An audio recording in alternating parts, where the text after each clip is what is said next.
this introductory video. Today I will be talking about ethical hacking, and I will also introduce you to the course itself. So first off, you might have noticed that the term ethical hacking is composed out of two words. You have ethical and you have hacking. Now hacking, uh, the definition of hacking is quite broad. I mean, it encompasses a very wide range of activities. However, if you actually go to any of the online dictionaries pretty much, and if you type in the term hacking, generally it will say that it has something to do with computers. I cannot say that that is not true. However, that is only a small portion of the definition. Rather, instead, the act of hacking is actually having any system, and I mean any system, not just a computer system, not just a digital system. In fact, the system doesn't even need to contain any electronic parts. So, literally any system, having it do something that you intended it to do as opposed to what it was designed to do. Now, here is one short example that has been cited over and over again. You have a lock, basically. You have a door lock in your house. Everybody has one. Well, I sincerely hope that you have one. And the purpose of that lock is to prevent anybody is to prevent intruders from entering. So anybody who does not have a key cannot enter. People enter without a key anyway because they pick the lock and then they enter, and that itself could be considered an act of hacking, also an act of burglary, but that's another subject. Anyway, the ethical side of it would be when you have these large automobile industry uh, manufacturers, and then they hire these burglars to come and pen test their locks. So basically, they pay them very good sums of money to go to their factories and to try to unlock their cars. Uh, this doesn't need to apply only to locks for cars, it can also apply for your door locks.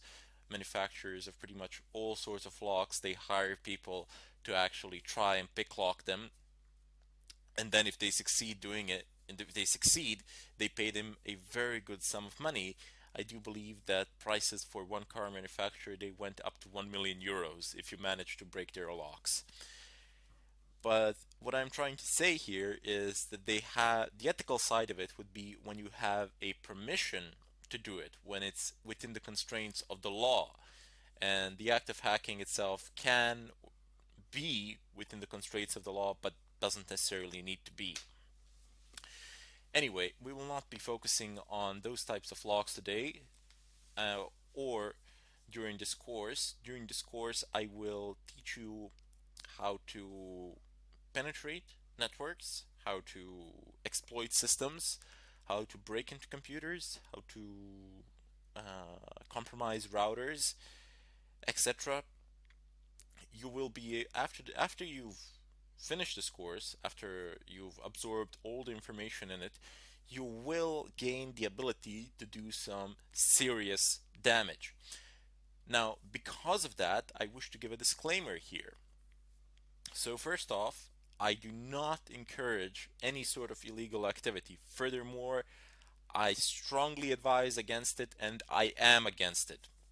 So you do not have any legit need to do anything that is against the law with the knowledge that you're going to get during this course, because you're going to get some pretty good knowledge and you can abuse it very easily. It's not that difficult to abuse it. The opportunities are everywhere. They're endless because people tend to use insecure systems, or they use secure systems but they don't know how to operate or configure them, and then in turn those secure systems become insecure. But what I'm trying to tell you is there really is no need. I mean, if you want to do it for the money or something like that, you can make the same amount, if not more, in a perfectly legitimate way. People will pay you to actually test their networks and to see if you can find any vulnerabilities in them and then report them, perhaps even fix them. So However, if you do decide to do something against the law in any country, I am not responsible for it. That is what I want to say. I do not claim responsibility for it, as I have already stated that I am doing this for purely for educational purposes, and I do not advocate the use of this material for any sort of illegal purpose. Now, I hope you understand why I had to make this disclaimer, and I this is not what I said. These are not just empty words. I really do stand by it, and that is my philosophy as well. In any case, during this course, I will show you numerous examples, methods.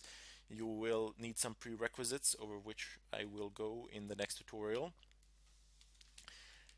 But you're in for a ride, so sit down, be patient. That is a very important thing in this line of work. Patience, because everybody has, everybody out there, if you are looking at this tutorial now, if you've typed in the term ethical hacking, I'm guessing that you've seen I'm guessing at some point of time in your lives, like myself, you have seen a movie that involves some sort of hacking with computers, and you see this terminal and you just see them typing in something there, and it just basically works. It works within 5 minutes or something like that. Let me tell you something. That has nothing to do with the real world, or very little to do with the real world. In the real world, people spend countless sleepless nights trying to do something, trying to obtain access, trying to bypass a password protected file or something of a kind in a server, trying to escalate privileges, trying to inject in a SQL injection or something of a kind. And they not only spend countless sleepless nights doing it, but they also spend a long time planning, preparing, and getting a general idea of what they can do, how they can execute an attack, etc. These are not things that you will be able to do within 5 minutes after you sit and open up your computer, your desktop computer, or whatever. You will need time, you will need patience, but above all, you will need to be curious. Curiosity is one of the first steps here, and obviously, since you've actually chosen to listen to this tutorial, to go through it, you do possess it already. You just need to build on it a little bit more, and you'll be where you want to be. In any case, I hope to see you in the next tutorial, and I bid you farewell. Hello everybody, and welcome to this tutorial. Today I will be talking about some of the prerequisites that you will require if you want to follow this course through. One of the first things that you need to be familiarized with is your working environment. So for myself, I have chosen to use two Linux distros. One will be Fedora 20, which is the operating system that I am using anyway, and also I will install a virtual machine. That virtual machine will be Kali Linux. Basically, it is a Linux distro which contains a great deal of pen testing tools, so it's very useful in that sense. Don't worry about it. I will explain this process in great detail, how you can set the virtual machine up, how you can install it, and so on and so forth. However, should you be using Windows, that is definitely not advisable for this kind of activity. Primarily because you will, since I'm doing this in an environment that I own, it doesn't really matter to me if I'm anonymous or not, but in the real world, all the pen testing that is done in the real world, you're always trying to anonymize yourself. You're trying to be as invisible as possible, as much as possible. You do not want them to figure out where the attack is coming from or anything of a kind. You want to wipe your trail or something of a kind. And Windows is really not good for those sort of things. So there, your anonymity level will be very low, and most of the tools that we're going to be using, they are native to the Linux environment. They were made for Linux. So some of them might not work under Windows. I have not tested them all out, but but most of them will. So you can still use Windows if you like, because I mean you're not hiding from anyone. But since I'm recreating the real life scenario here, I do need to actually use proxies, VPNs, and so on and so forth, just to show you how it is done, how you can do it. Also, for all the Mac users out there, if you're using Mac OS X, it doesn't really matter which version. Most of the stuff should work like no problems. The procedures are fairly simpler. The command line tools are the same. How you install them differs, but pretty much you will be able to run the same commands as me. So there shouldn't be any problems there. Your anonymity level with Mac OS X should be relatively good, but still on Linux you have the greatest anonymity, and you are rather safe in that sense. Other than that, you will also require working internet connection. And even though all of these attacks that we're going to do today, well, most of them, they work much, much better if you have an extremely fast internet connection. But some of these attacks are actually conducted from public Wi-Fi's, in real life anyway. We'll just pretend I will set up a wireless access point in my house and load it so that it's similar to the public Wi-Fi, which is very slow. Some of these attacks, as I said, they go over public Wi-Fi's, and as we all know, and as we've all painfully learned, public Wi-Fi's are not the fastest internet connections out there. So primarily because you have a lot of people that are connected to them, and there's a lot of data going through. They're not the safest networks out there either, but as I said, if you want to absolutely anonymize yourself, and that is what some people do, they actually go out and hook up to a public Wi-Fi, or they go to a bar or something of a kind and conduct their attacks from there. Now, before they do that, they need to figure out whether the bandwidth of that Wi-Fi can sustain their attack. So they need to minimize it, they need to downsize it, and that is how they become absolutely anonymous. Anyway, the third thing that you will absolutely need, so these three things, these are the basic requirements. Everything else will pick up on the way. I will show you how to do it, no problems there. But these three things, I can't really show you how to. I mean, I can, but it's a bit pointless how to go to your ISP and hook it up to the internet and hook your telephone to the internet or something of a kind. But in any case, the third prerequisite is a working wireless card. And when I say working wireless card, most of the devices have them. Pretty much all laptops from 2005 or from 2008 were standardized with wireless cards. If you're using a desktop machine that doesn't have a wireless card, you should, but it's not, you don't need to. But however, if you want, you won't be able to follow through a portion of this tutorial then. You should go out and buy a USB wireless card or something of a kind. They're pretty cheap, I don't know, 10-15 bucks. So they're not that expensive, and you can get them pretty much anywhere. Anyway, as I was saying, what I mean by a functional wireless network card is that it is recognized by your operating system. So if you are using a Linux distro like I am, you need to make sure that that the kernel of this Linux distro actually has the necessary drivers for the wireless card that you are using at the moment. If you're probably using Atheros or Broadcom, Atheros should be fine. Pretty much Linux kernels support a large amount of Atheros devices, if not all of them, in terms of network cards, so that should be fine. There were some problems with Broadcom, but that's as far as I'm informed, that has been solved, so no big deal there. If you're uncertain how to check whether your wireless card functions under your Linux distro, well, just try connecting to a Wi-Fi.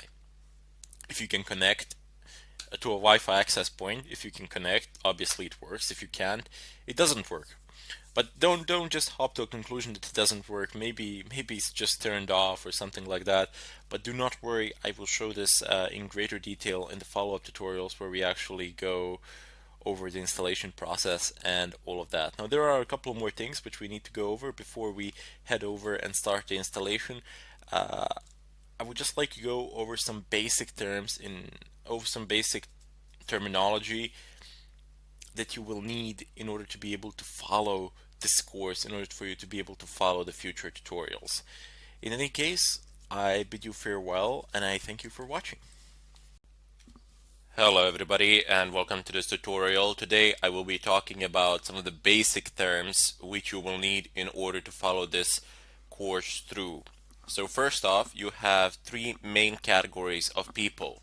There are white hat hackers, gray hat hackers, and black hat hackers. Everything that we will be doing falls into this category here. So white hats. Those are people whose activities are within the confines of the law. There are people such as pen testers, ethical hackers, people like you and me, and so on. Then you have gray hat hackers whose activities are bordering between legal and illegal. It's a bit of a shady area there. In addition to that, you have the most known category, which is black hat hackers. And usually, and unfortunately, every time somebody hears the term hacking, it is associated with people from black hat world. There are people who conduct all sorts of illegal activities or conduct activities without any regard for the law and, I don't know, extract information from certain servers, credentials, your credit card information, take services down, usually to extract some sort of financial gain. In any case, down below you have footprinting. Now the act of footprinting is basically information gathering. You're conducting some sort of reconnaissance work, you are figuring out the IP of the server, figuring out which ports are open, and with that you can conclude which services are running there. But it doesn't necessarily need to be confined to the digital world. The act of footprinting can also be when you go to the company itself, you just walk in. It doesn't necessarily need to be a company, it can be pretty much any building with the servers in it. And you have a look around, you try to gather some information there on site, or you go and you dig to their trash cans. Go behind the building, jump into those trash containers, and get some information from there. Also, people have been known to go onto parking lots to see who the employees are, who works there, all sorts of things. So this is just general information gathering in regards to your chosen target. It doesn't need to be confined to the digital world. Anyway, down below you have certain types of attacks. You have DOS and DDoS. Basically the same thing implemented in a different way. DOS stands for denial of service, usually called childish attacks because they were relatively easy to implement, and they still are, provided of course you have enough machines, but that's the domain of DDoS. In general, what happens here is that you perform a certain amount of requests, more requests than a server can handle, and then server begins dropping connections. For example, Apache web server, I believe by default it can handle up to 10,000 connections or so. And if you can make more than 10,000 requests, basically everybody else making any sort of requests will not be able to access the website because their connections will be dropped simply because Apache will say, okay, I have too many users, I have more users than I can handle, all the other connections will be dropped by default, thereby making the site inaccessible even though you haven't really broken any codes, you haven't really broken through any firewalls or stolen any passwords or anything of a kind. But when you're DOSing something, it's just you. So all the requests, everything is coming just from your own computer. And that is not always the most efficient of ways. In fact, it generally can only work if there is a flaw in the way in which requests are processed. However, that is why you have DDoS attacks. When you have multiple computers, multiple connections, and they are all making simultaneous requests to a certain server, and this is really difficult to fight off. I mean, you really need to have a clever configuration of your firewall, and you need to have quite a good firewall as well. Usually you would need a physical one to prevent these sort of DDoS attacks, and by physical I mean a router firewall or something of a kind. This is quite difficult to, it's not difficult to actually do the attack itself, as it is difficult to make the necessary preparations. First of all, you need to go about infecting other devices which you will enslave and use in order to perform this sort of an attack. This is the hard part. The DDoS part is quite easy compared to that. For that, in order for you to infect other computers, you need two things. You need RATs, remote administration tools, and you need to make them fully undetectable. That is what the term FUD stands for. So it just means that they cannot be detected by antiviruses, or more precise term would be that they are not labeled as something malicious by antivirus programs. And by the way, sometimes, actually most of the times, you don't actually need to make your own applications fully undetectable. There are plenty of pen testing companies out there, and not just pen testing companies, but other companies as well, who will pay very good sums of money if you can make their programs fully undetectable by antivirus programs.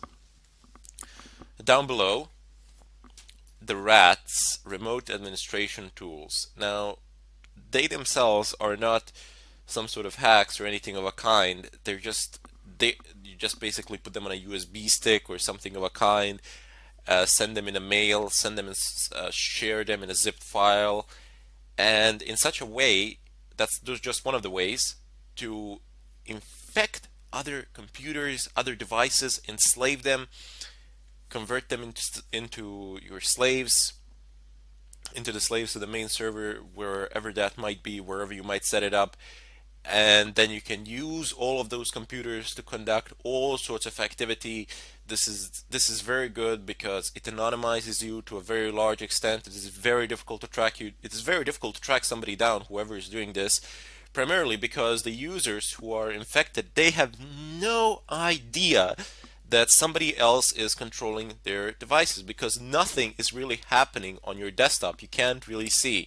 All the processes running are being run in the background, and your processor is executing them using up. The only way to see it would be basically to start up a task manager or something of a kind, and then see the running processes, and perhaps you could spot it there, but not even there if somebody has implemented a rootkit.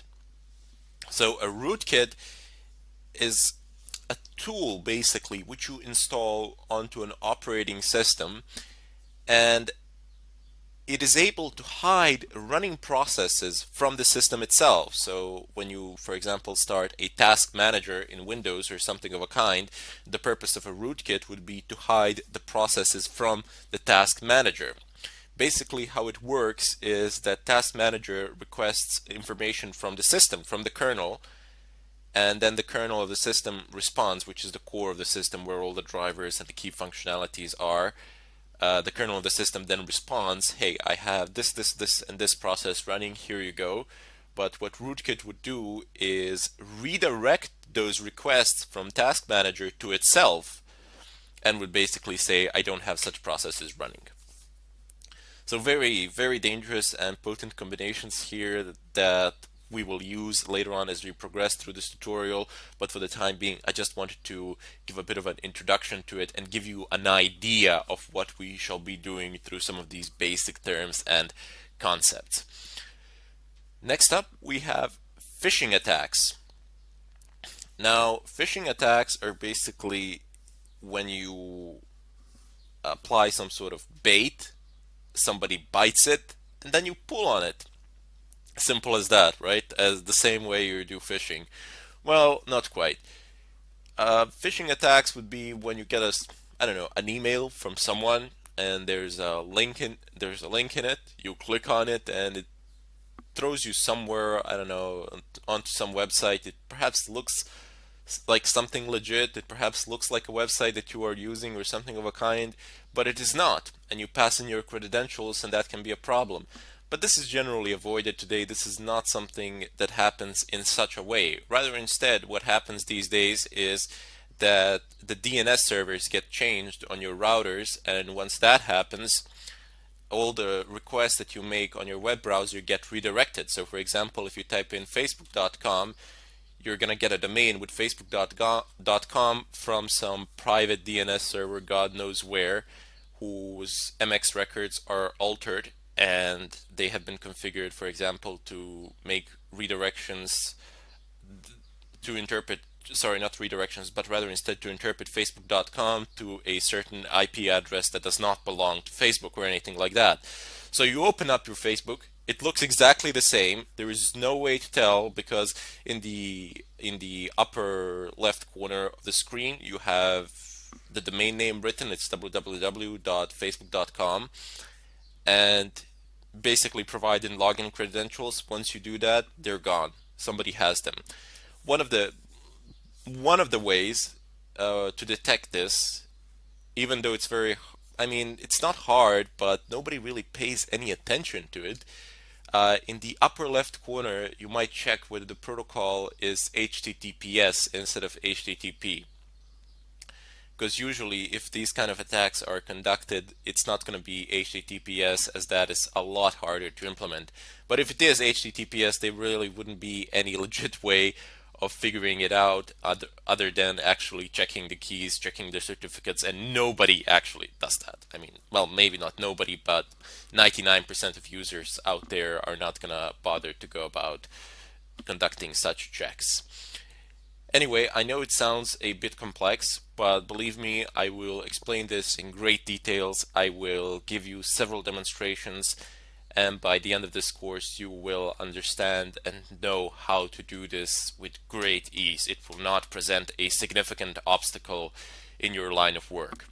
Excellent. Now that we have approximately half of these terms out of our way, I will continue to deal with them in the follow-up tutorial, and I sincerely hope to see you all there. Hello everybody, and welcome to this tutorial. Here I'm just gonna continue from where I left off in the previous one. If you have not seen the previous tutorial, I strongly urge you to do so, as the two are closely interrelated, so to say. Anyway, previously we've discussed some of these things such as DOS, rats, phishing, and so on and so forth. But here I want to go a step further and tell you about SQL injections, VPNs, proxies, stores, EPS keyloggers, and so on and so forth. You will see how all these things will play a role later on throughout the course. But for the time being, you have SQL injections, which simply passing SQL queries to HTTP requests. If they are not properly formatted by the PHP code on the server side, this can present a serious problem. And this is always one of the primary consideration of all the web developers out there. Later on I will demonstrate how you can use these, formulate them, and there is a large amount of websites that are vulnerable out there, primarily because the frameworks on which they're based are vulnerable as well. Next up, you have virtual private networks, so VPNs. These are ways of anonymizing yourselves. Basically, if you have a VPN provider somewhere, and if you want to anonymize yourself, you will route all their traffic through this VPN provider, and all the traffic between you and the VPN provider will be heavily encrypted. So any other server out there that is receiving requests from you, it is actually receiving them from VPN. There is no real way of detecting you or finding your physical location unless the VPN provider actually gives it up, which doesn't really happen if you pick a right one. Down below you have proxies. Now proxies are a less reliable way of staying anonymous, but you should always make it your uh, make it your common practice to use SOCKS 5 proxies. I will explain what these are. I will introduce them when we do proxy chains and when I explain to you how you can actually stay anonymous while conducting these sort of activities. You will realize that you can route your connection through several proxies, but very soon you will see as well that that doesn't always work. I mean, in the movies or something like that, you see people going through 10, 20 different proxies. In reality, that would be very, very difficult to implement, primarily because of internet speeds, because of the available bandwidth. Most of the free proxies out there are not very fast, and routing your connection through several of them will make it very difficult for you to do anything in a reasonable amount of time. There are of course paid proxies, but when you pay a proxy, you leave a digital footprint somewhere so you can be traced. Down below you have Tor. Now Tor is absolutely free, open source, and it is much faster than proxies. It's not faster than VPNs, but it is faster than proxies. It gives you an ability to torify your applications, which in essence means simply routing traffic through certain routes and using certain routers on the internet to actually, not just routers, but using certain devices on the internet for your packets, for your connection to go through. It can be slow from time to time. It is not 100% guarantee, but you will be anonymous to a very large extent if you are using Tor. There are ways of detecting you, but they are highly unlikely to happen. Like 99.99% of time, you will be almost 100% anonymous, which is a very good way of functioning. Also, you have the Tor browser, which allows you to access dark web or the hidden web, however you wish to call it. Basically, those are .onion websites, and they are not indexed by any of the search engines out there, and they cannot be accessed via regular internet browser from the regular internet browsing perspective. You cannot, I mean, if you open up Firefox and if you have your internet connection, and if you don't have your internet connection configured in a proper way to connect to a network or something of a kind, you will not be able to access any of the hidden webs or dark webs, website services, and so on and so forth. I will also show you how to access dark web and how to use it, as it has a vast amount of resources that are at your disposal, most of them free, some of them paid, and so on and so forth. Down below you have VPS. These are virtual private servers. It is a method of, it is a secure, it can be viewed as a security layer. For example, if you have an Apache server running on your physical machine, you can have a virtual machine within that physical machine which will serve as an SQL server for that Apache server.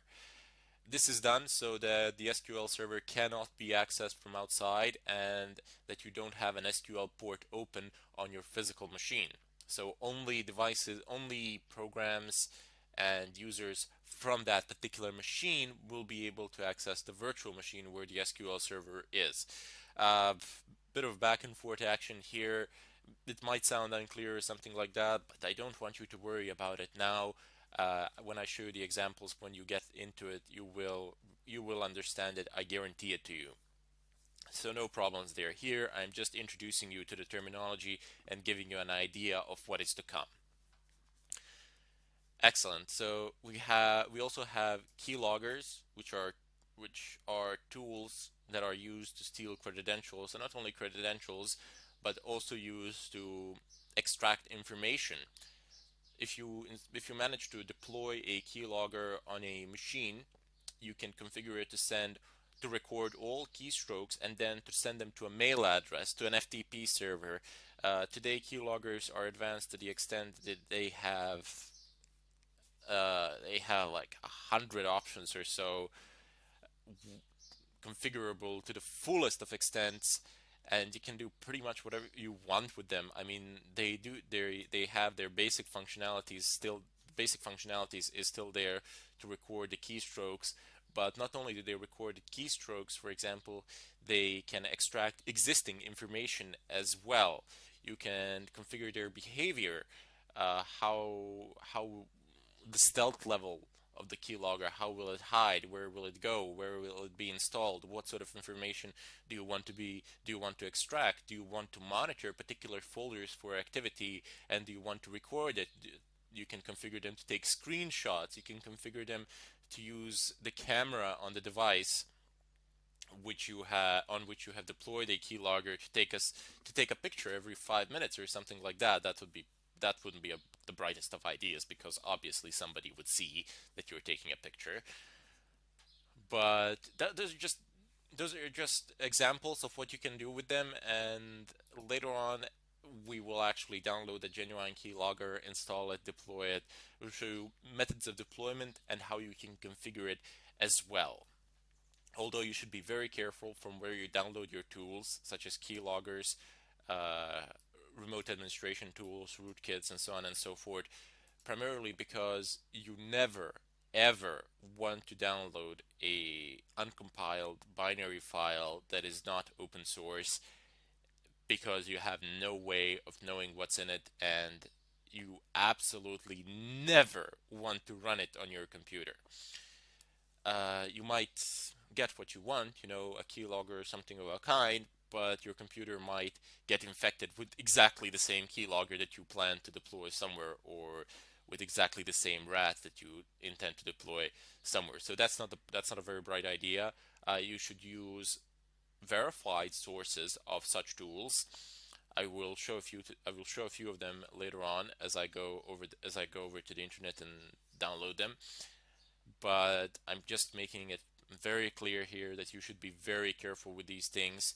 And one of the foolproof methods of doing this is actually configuring a virtual machine and doing this sort of activity on that virtual machine. So even if you get infected or something of a kind, it doesn't matter. It's a virtual machine. You can reinstall it anytime you want, very fast. Pretty much no information will be lost there. More importantly, the primary file system on your main physical machine will not be accessed from the virtual machine. Anyway, down below you have the terminal. So terminal is basically an interface for you that allows you to control your operating system. Now, Linux terminal is very powerful. We will be using it extensively. You will need to familiarize yourselves with it. I will familiarize you with it. I will teach you how to use it. Uh, to some people, it might seem a bit difficult or a bit tricky at first sight. There are a lot of commands to type in, how to memorize them all, what to use where, and so on and so forth. But believe me, there is a certain logic to it, and once you figure it out, everything just flies. I know by heart about 30% of possible commands out there regarding Linux terminals, and the rest I simply figure out with -h or -- help. The system pretty much tells you everything you need to know. It helps you out to a great extent, and you are able to figure out a lot of things from just understanding the basic logic, how it works, and so on. Now there will always, of course, be arguments. I don't know, there'll be people saying, well, why would you use terminals? Why wouldn't you just use GUI tools or something like that? The simple answer is because they are not as nearly as powerful as the terminal tools are.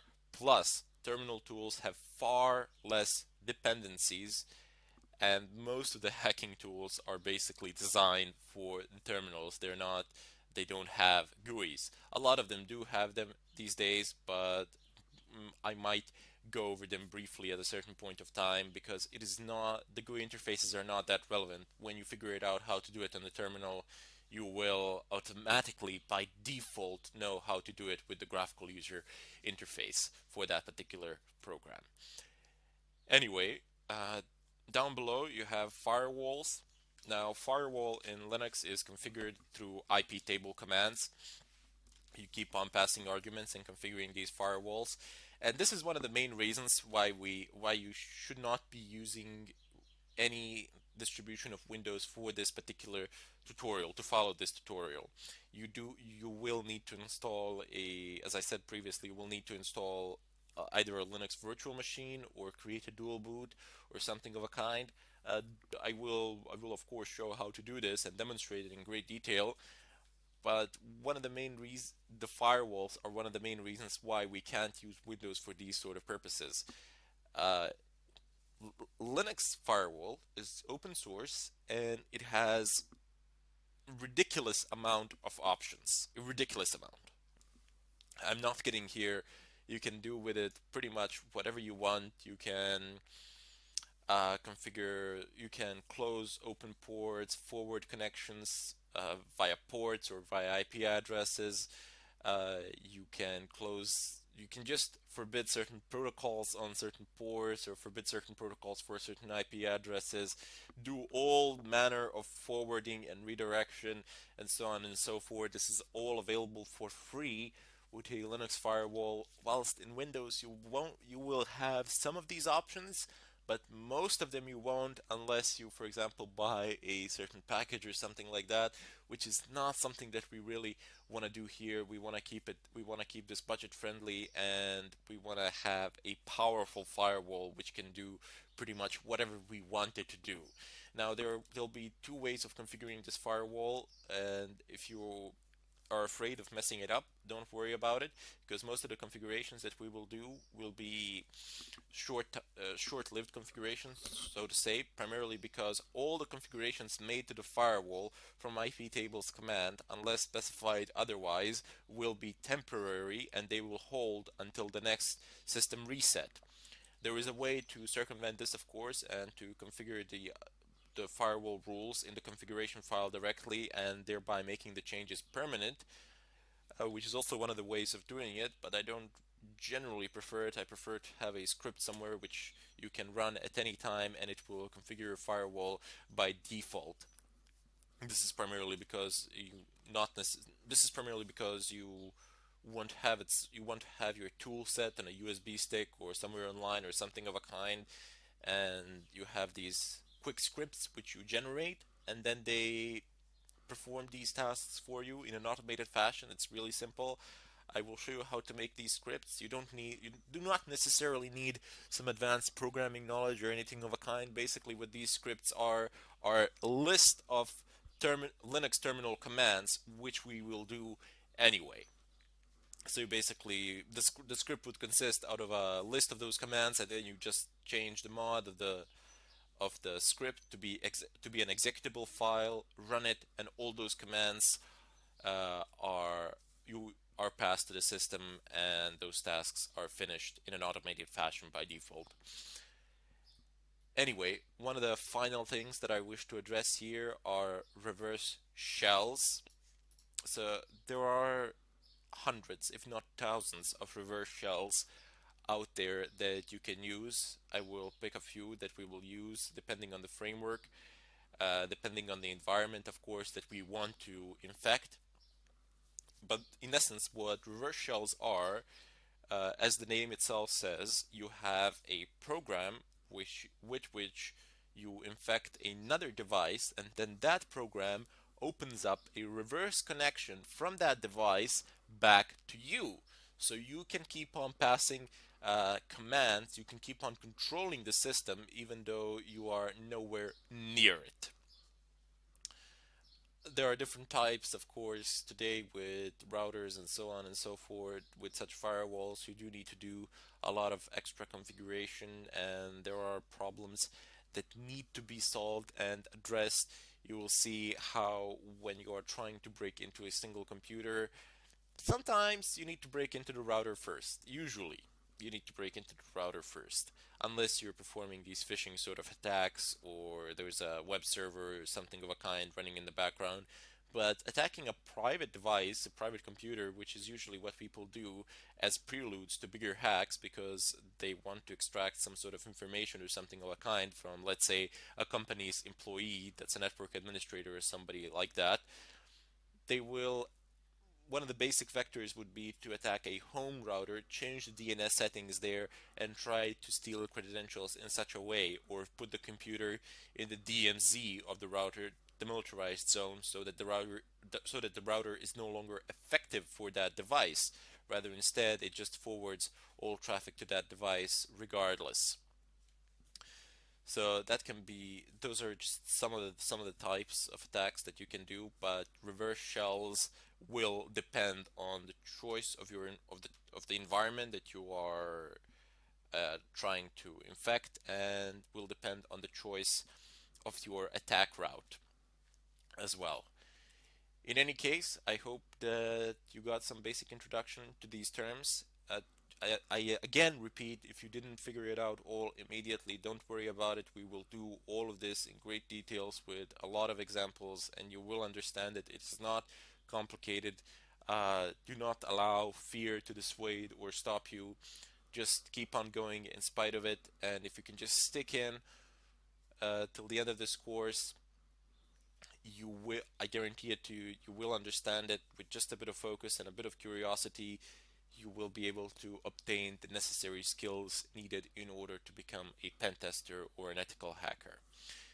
I bid you all farewell, and I hope to see you in the next tutorial. Thank you for enrolling in this course. You are going to love this course because this is a course of action. Everything you see in this course is hands-on inside the interface, and what you can do is follow along. Try these things on your own. I find I learn best by doing.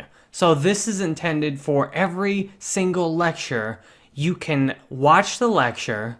You can have another monitor open and try it at the same time. You can try it after the lecture, or you can do that repeatedly. Try it, go back to the lecture, try it, go back to the lecture. You will learn exceptionally useful skills in this course if you test out these things as we show you how to do them. You will also get right at the beginning of this course in a PDF a list of websites you can use to get paid to learn and apply these skills. What you can do is sign up as a freelancer, put your profile up there, and start adding these skills to what you know. There are companies all over the world that need help with the skills taught in this course, and they will pay you to try what you're learning in this course as a freelancer. And then you get better at it as you get paid to do it more.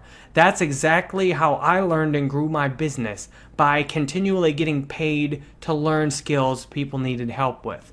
That's what you get in this course. You get a hands-on learning experience in every lecture where you can go try these things. And this course starts off showing you exactly how to get everything set up.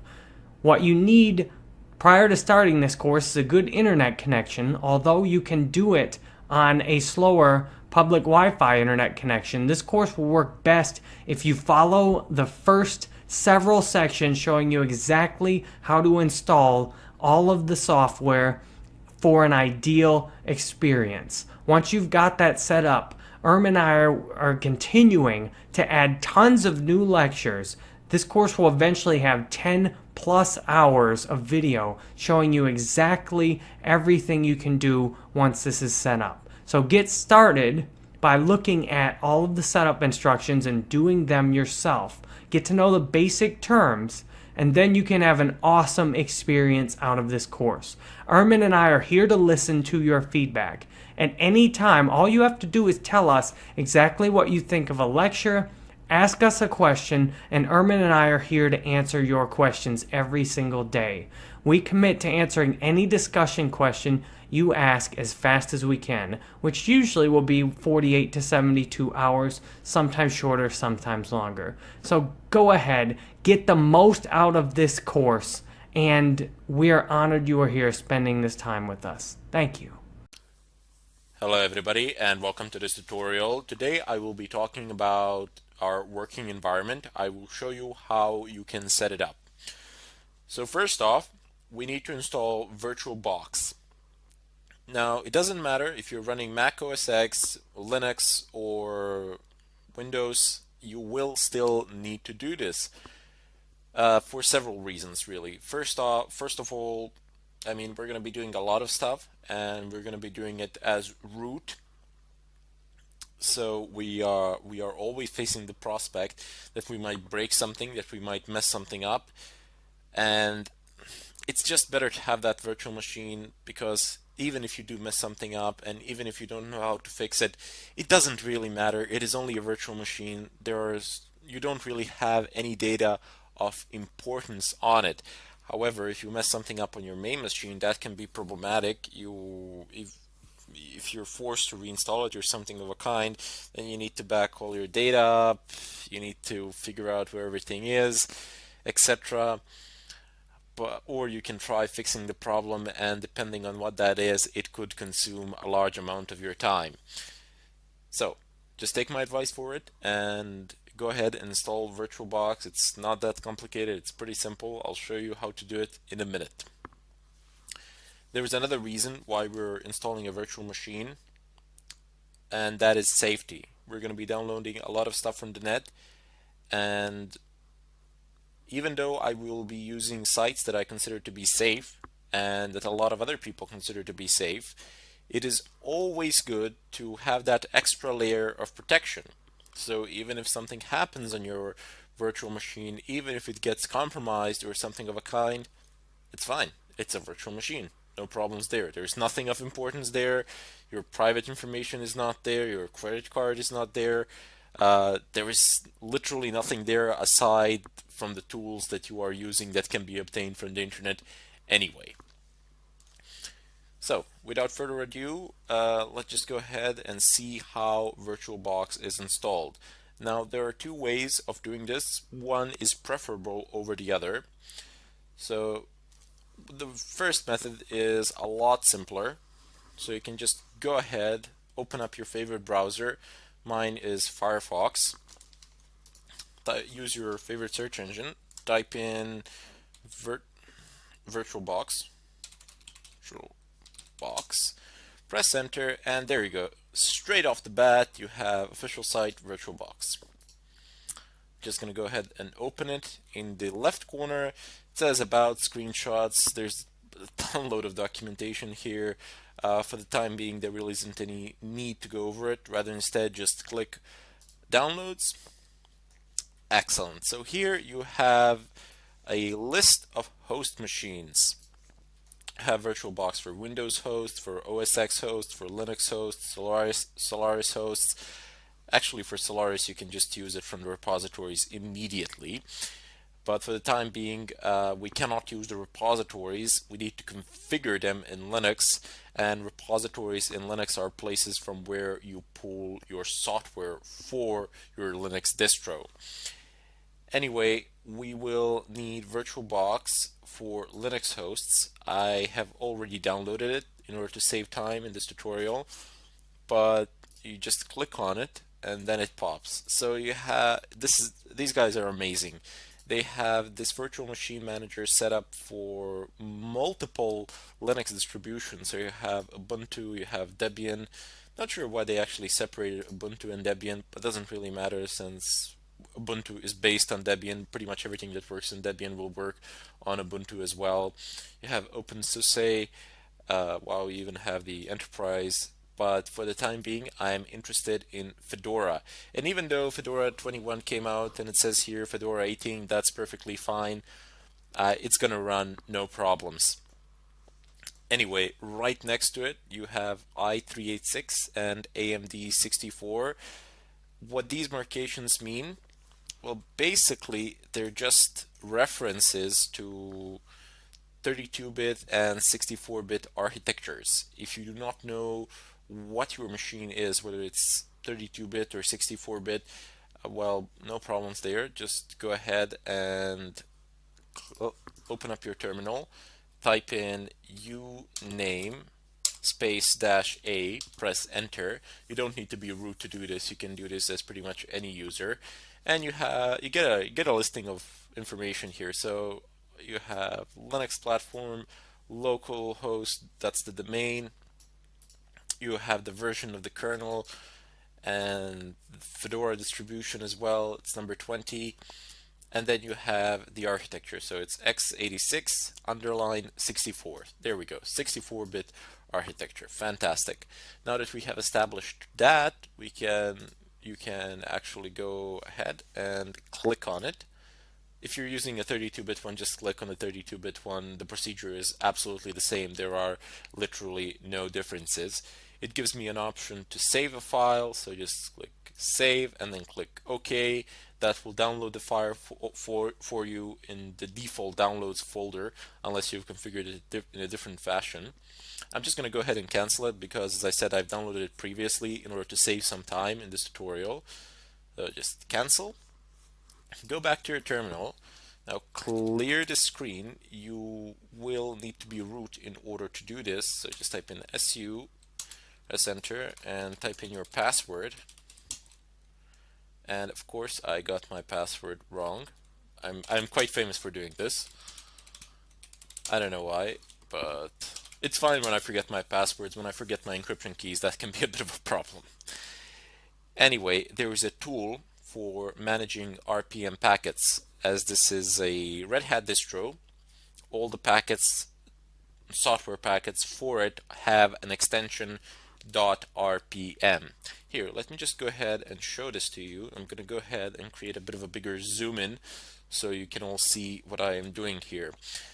Now, I am currently using the terminal, and I will give more detailed explanations. I will instruct you on how to use it. I will explain pretty much all the commands that we will be using in great detail, but for the time being, just tune in and follow through. So there's a command ls, and then I want to go to the folder downloads. Home, chronic, that's me, that's the username, downloads, and oops, VirtualBox, there we go. Press enter. I'm just going to go ahead and clear the screen one more time. There we go. Got exactly the same thing, but a bit better looking. Anyway, you see this extension that I have marked? It says .rpm. Now, .rpm represents a type of packet that I stated previously that is meant specifically for certain Linux distributions such as Red Hat, Fedora, CentOS, and a few others.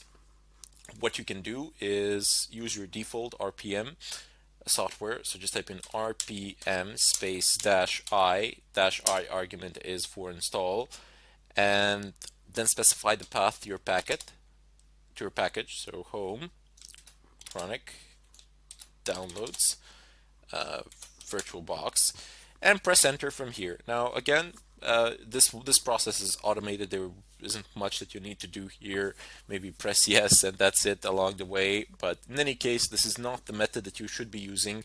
This is the method that I'm showing that you can use, but I wouldn't advise, as if you do install it like this, it tends to break with newer updates, so it can be a bit problematic. I'll show you another method in the next tutorial where you can actually use yum, which is the default packet manager, in order to install this packet and then update it accordingly. In any case, I bid you farewell, and I'll see you in the next tutorial where I'll pick this up. Hello everybody, and welcome to this tutorial. Today I will show you another more reliable way to install VirtualBox. If you are wondering why on earth did I show you the other way using the RPM, if we're not going to use it here, well, it's always good to have another option. Plus, the procedure is exactly the same if you're installing any other RPM package. So you just type in RPM-I, and then you just type in the name of the package that you have downloaded and that you wish to install. The procedure is exactly the same. I would recommend passing an H argument as well to give you a status bar, because if you just go ahead and type it in like this within the name of the package, it's going to install it no problems, of course, but the screen is just going to wait. Nothing is going to happen. You might think it's bugged or something like that during the installation procedure. Like this with H, there's a status bar that shows, so you know that something in the background is happening. But as I said, it's good to have another option. What we want to do today and now is actually install VirtualBox using the default packet manager called yum and pull the package from the repositories.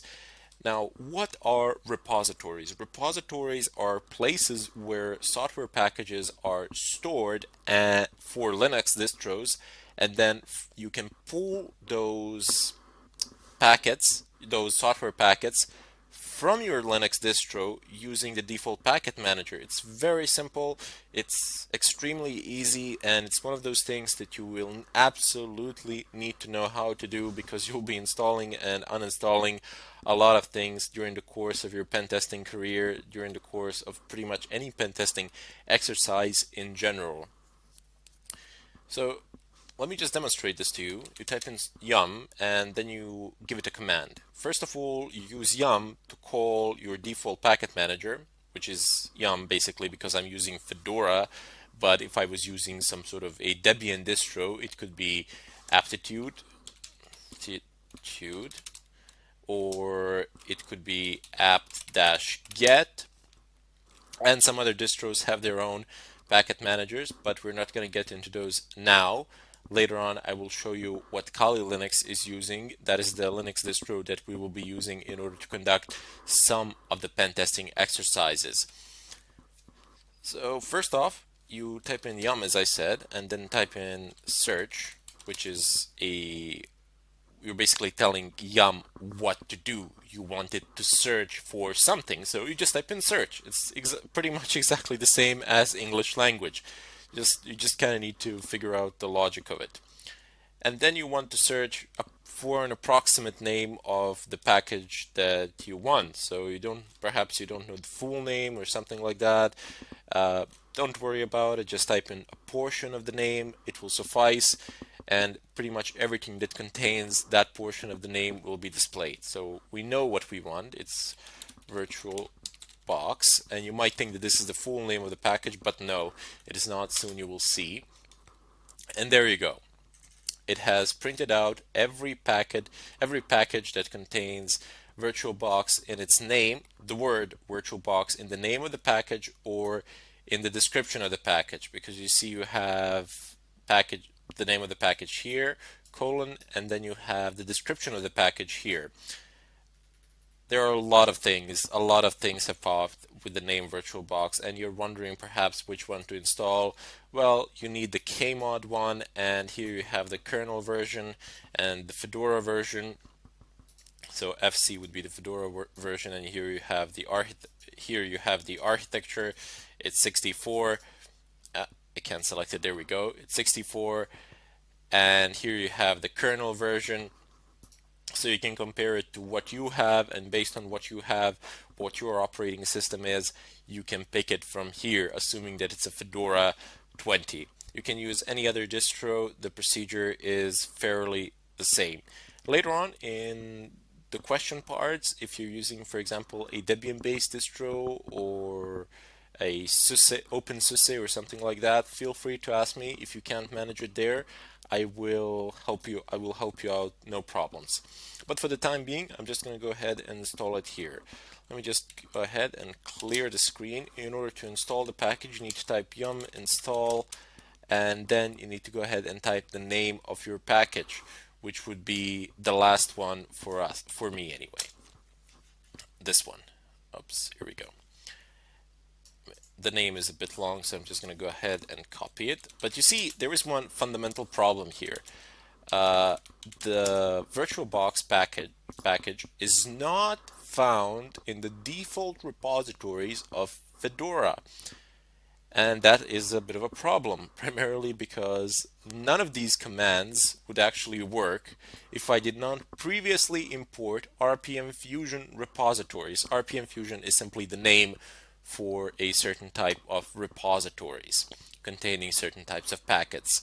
So I have imported those repositories, and now I can pull information and packages from them. If I did not do that previously, I would not have been able to do any of these things.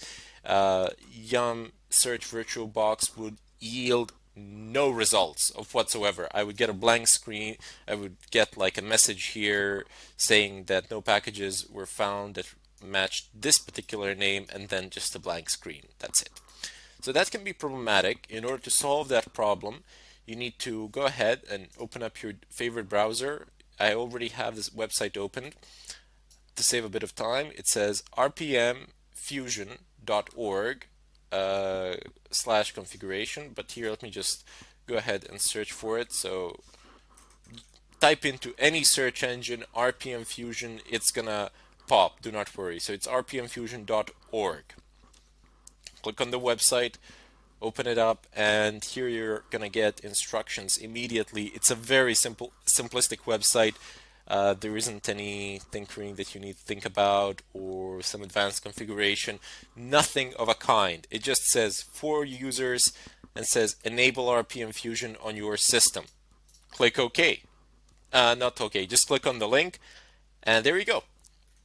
You get a listing here. You get a listing of downloads. It says free and non-free. And don't be intimidated with this non-free. You do not need to pay for anything. It is non-free for redistributable software that is not open source software as defined by Fedora licensing guidelines. So this non-free does not refer to money. You do not need to pay anything here. I cannot make that any clearer.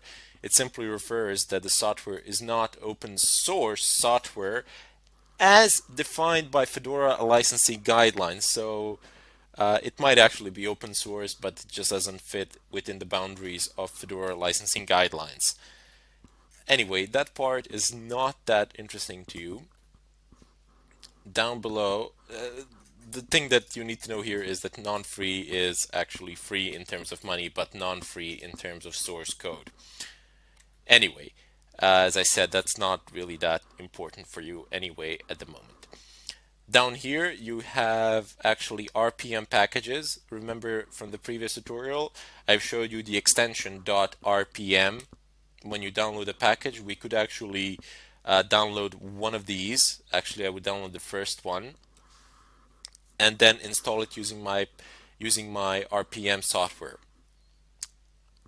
Just type in RPM space dash I, and then I would, there we go, I just clicked on it. Then I would pass this file name as an argument as well, and it would install it no problems as well. But I don't really want to do that at the moment. I want to show you a different way of doing it. If you're wondering why it is being repeated twice, this is for free and this is for non-free. Excellent. What we want is the command line setup using RPM. It says here Fedora 14 to the most current. So mine is 20. It's going to work there, no problems as well. So you have this very long command, and you don't really need to know what every single portion of this command is or what it does. Basic sum total, it imports a repository into your system that you are going to use later on. They have given this command so you can do it from one tap. Basically, you don't need to go about doing things or anything of a kind. You basically just copy, paste this, and run it. You are using your default package manager, you're using local install option, you are not checking for certain types of keys, you are giving it the place from which to pull it, and so on and so forth. But later on, as we progress through this tutorial, we will deal extensively with Linux command line. So only then will these things become clearer to you. Once I actually explain some of the basic and fundamental things, then you will be able to understand things such as those listed in this bracket. Sorry, not bracket, within the confines of this parentheses, and so on. Because if I start explaining it now, it would make no sense, and it would simply complicate things further. As I said, later on, when we get into the command line interface of Linux, when I start explaining it in great detail, there I will begin from scratch and move you basically from beginner to advanced user in a relatively short amount of time, and then you will be able to understand what all of these things are. For the time being, just copy this content, which is within the confines of these quotation marks, and paste it into your terminal. So you do need to be root. Let me just go ahead and exit. I am no longer root, as you can see. I am now my regular user, Chronic. Just type in SU, type in your password, and paste this. Press enter. Okay, obviously it won't install here because I already have it installed. Yeah, it says nothing to do of whatsoever. But on your system where you do not have RPM Fusion installed, this would just fly as well. This would just pass, no problems, and you would successfully have installed RPM Fusion on your system as well. So clear. Anyway, I just wanted to show you something else that I neglected to show you a moment ago. This command that we've ran, it actually installs free and non-free repositories. If you just take a closer look to what I am highlighting at the moment, this is the free, so it says http download1.rpmfusion.org slash free slash fedora slash rpmfusion free release. And down below you have the second address, again download rpmfusion.org, and it says non-free. So I'm highlighting the entire thing here. Let me just zoom it in a bit more so everybody can see.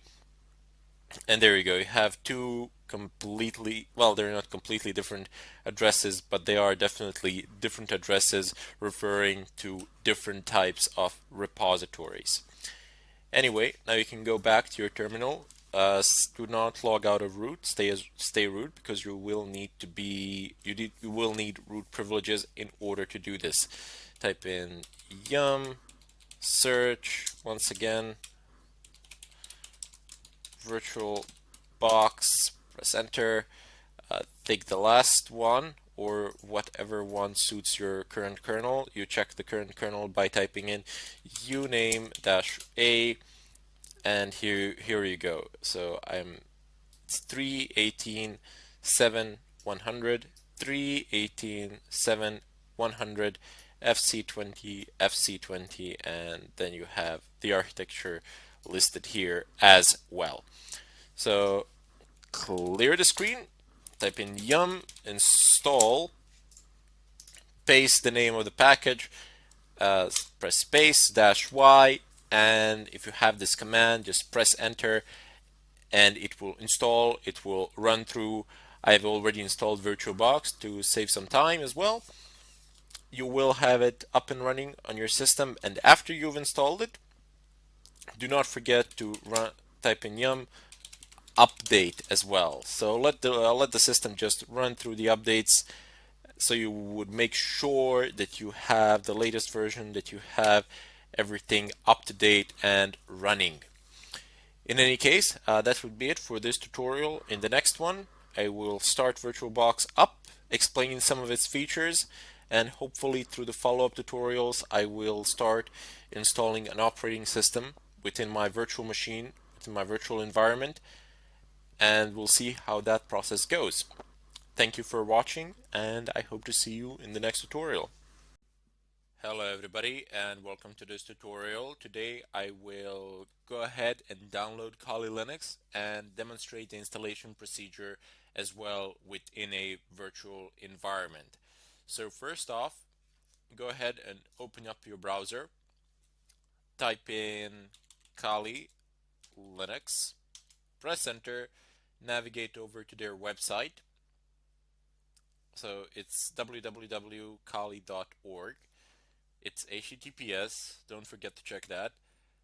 Go ahead and navigate over to downloads. Let me just go ahead and zoom in here.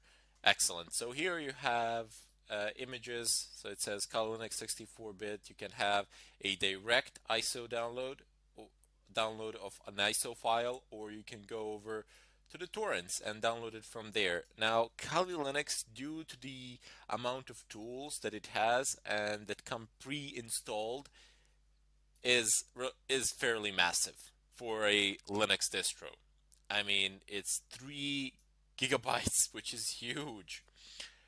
Yeah, that the download of 3 GB, it's not just gonna fly like that. Well, maybe it will. I don't know what sort of a connection do you have, but for the sake of this tutorial, I have downloaded it prior to this, so we don't have to go over through that procedure here of basically waiting for the download itself to happen. Or what you want to do, in case you didn't do it, you can just go ahead and click on ISO, click here save, click OK, and the download procedure will begin. It will be displayed here in the upper right corner. So you see it reports an hour and 20 minutes. I'm just going to go ahead and stop that because I don't want that happening. And then you have the torrent version as well. So you just can click on torrents, save file,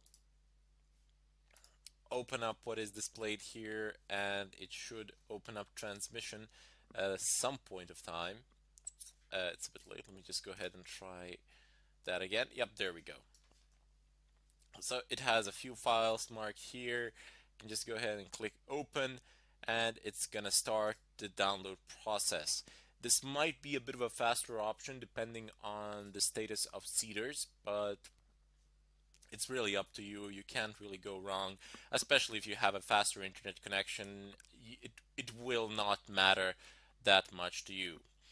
Let me just go ahead and close the browser. Now I need to go ahead and navigate over to my start menu and type in VirtualBox virtual, and as soon as you start typing, it gives you a list of options. So just go ahead and pick this one. You might want to pin it to a taskbar or something like that, like I have pinned it to my left panel. Open up VirtualBox. Excellent. So I have a few machines set up here. You can see I have like 1, 2, 3, 4, 5. I have 5 virtual machines set up. I can't run them all at the same time because, well, maybe I could if I reduce the amount of resources that I allot to each one of them, but I will not do that now. For the time being, I want to install a brand new Kali Linux. Before I can do that, I need to do a bit of a configuration. So first off, before the installation procedure starts or anything of a kind, I need to create a new environment in which this machine will be installed. So go ahead and click on New. Type in whatever name you wish. I'm just going to type in Kali, so I know so I know that it's a Kali Linux because I have a lot of other virtual machines here, but you can name it whatever you want. The choice is entirely up to you. Type, it's obviously not Microsoft Windows, it's Linux, and it's not Ubuntu 64, but since it's based on Debian, I suppose I can type in Debian 64-bit here. Not sure if they have Kali, probably not. There we go, they do not have it. It doesn't matter. If you type in version Debian 64-bit, this is gonna work, no problems. Just click next, that's it. Here you will allot the amount of RAM that you wanted to have. Now it's not RAM intensive, it should work fine as it is by default, but I just have a habit of allotting it above 1 GB. But for the sake of this tutorial, I will allot it to 2 GB of RAM, primarily because we will be working with some of the programs that can be demanding and that can be resource intensive. So I want to do this, but don't worry about it if you've given it too much RAM or too little RAM. You can always change this later on. This is very flexible. That's the beauty of VirtualBox. That's why I like it so much. You can change these at any point of time if you've deemed that you need the resources elsewhere or that you have more resources that you can allot here. So just click next. Uh, just go ahead and click create a virtual hard drive now. That is the drive that this machine will be using, and just use this one, VDI VirtualBox. That's the hard drive file type. Click next. Dynamically allocated, that's very important. And you can read here what dynamically allocated means. Basically, it is hard drive file will only use space on your physical hard drive as it fills up to the maximum fixed size. And click next. Here you will allot the drive space. Now I have a lot of drive space, so I'm just gonna go ahead and allot like maybe 120 gigs. That's gonna be more than enough for this undertaking. Since I do have a lot of drive space on my laptop, I don't really care. But if you don't have enough drive space or something like that, you can go ahead and allot it 50 gigabytes or something like that. Should work fine, no problems. 120 is more than I need, way more. So just go ahead and click create. That's it. Now we have our Kali. Now we have our environment under the name Kali set up. There is just one more thing that we need to do. We need to configure the boot order for this machine, and maybe not the boot order, but rather instead the location of the ISO file which it will pull. So go ahead and right click on it, settings, display storage, click on storage, click on empty. There's this disk icon here. It's when you click on it, it says choose a virtual CD disk file. So I have a few here, but none of these are what I actually need. If you have something in your CD-ROM drive, you can just go ahead and click here, and it's going to pull an image from a CD. But that's not really the case here. We have an ISO file that we want to use, so just go ahead and open it up. Click on Home, and I have it in my downloads folder. It should be around here somewhere. Yep, there we go. Kali Linux 109A AMD 64. I do believe that I'm slightly behind the latest version, but we're gonna fix that with updates, no problems. Open it up. It says Kali Linux 109A AMD 64.iso, and that is the type of file that we're looking for, .iso. Open it up. There you go. It's now inserted. You can see it here, the blue marcation in the center. It's marked, and Kali Linux is in the tray. So click OK. Double click on Kali, and it says starting. Now it's running. You have a few options here to utilize. You can have live AMD 64, live forensic mode, USB persistence, live USB encrypted persistence, or just go ahead and install it. So what these options are, you have live, which is basically when it runs from a USB stick or something like that.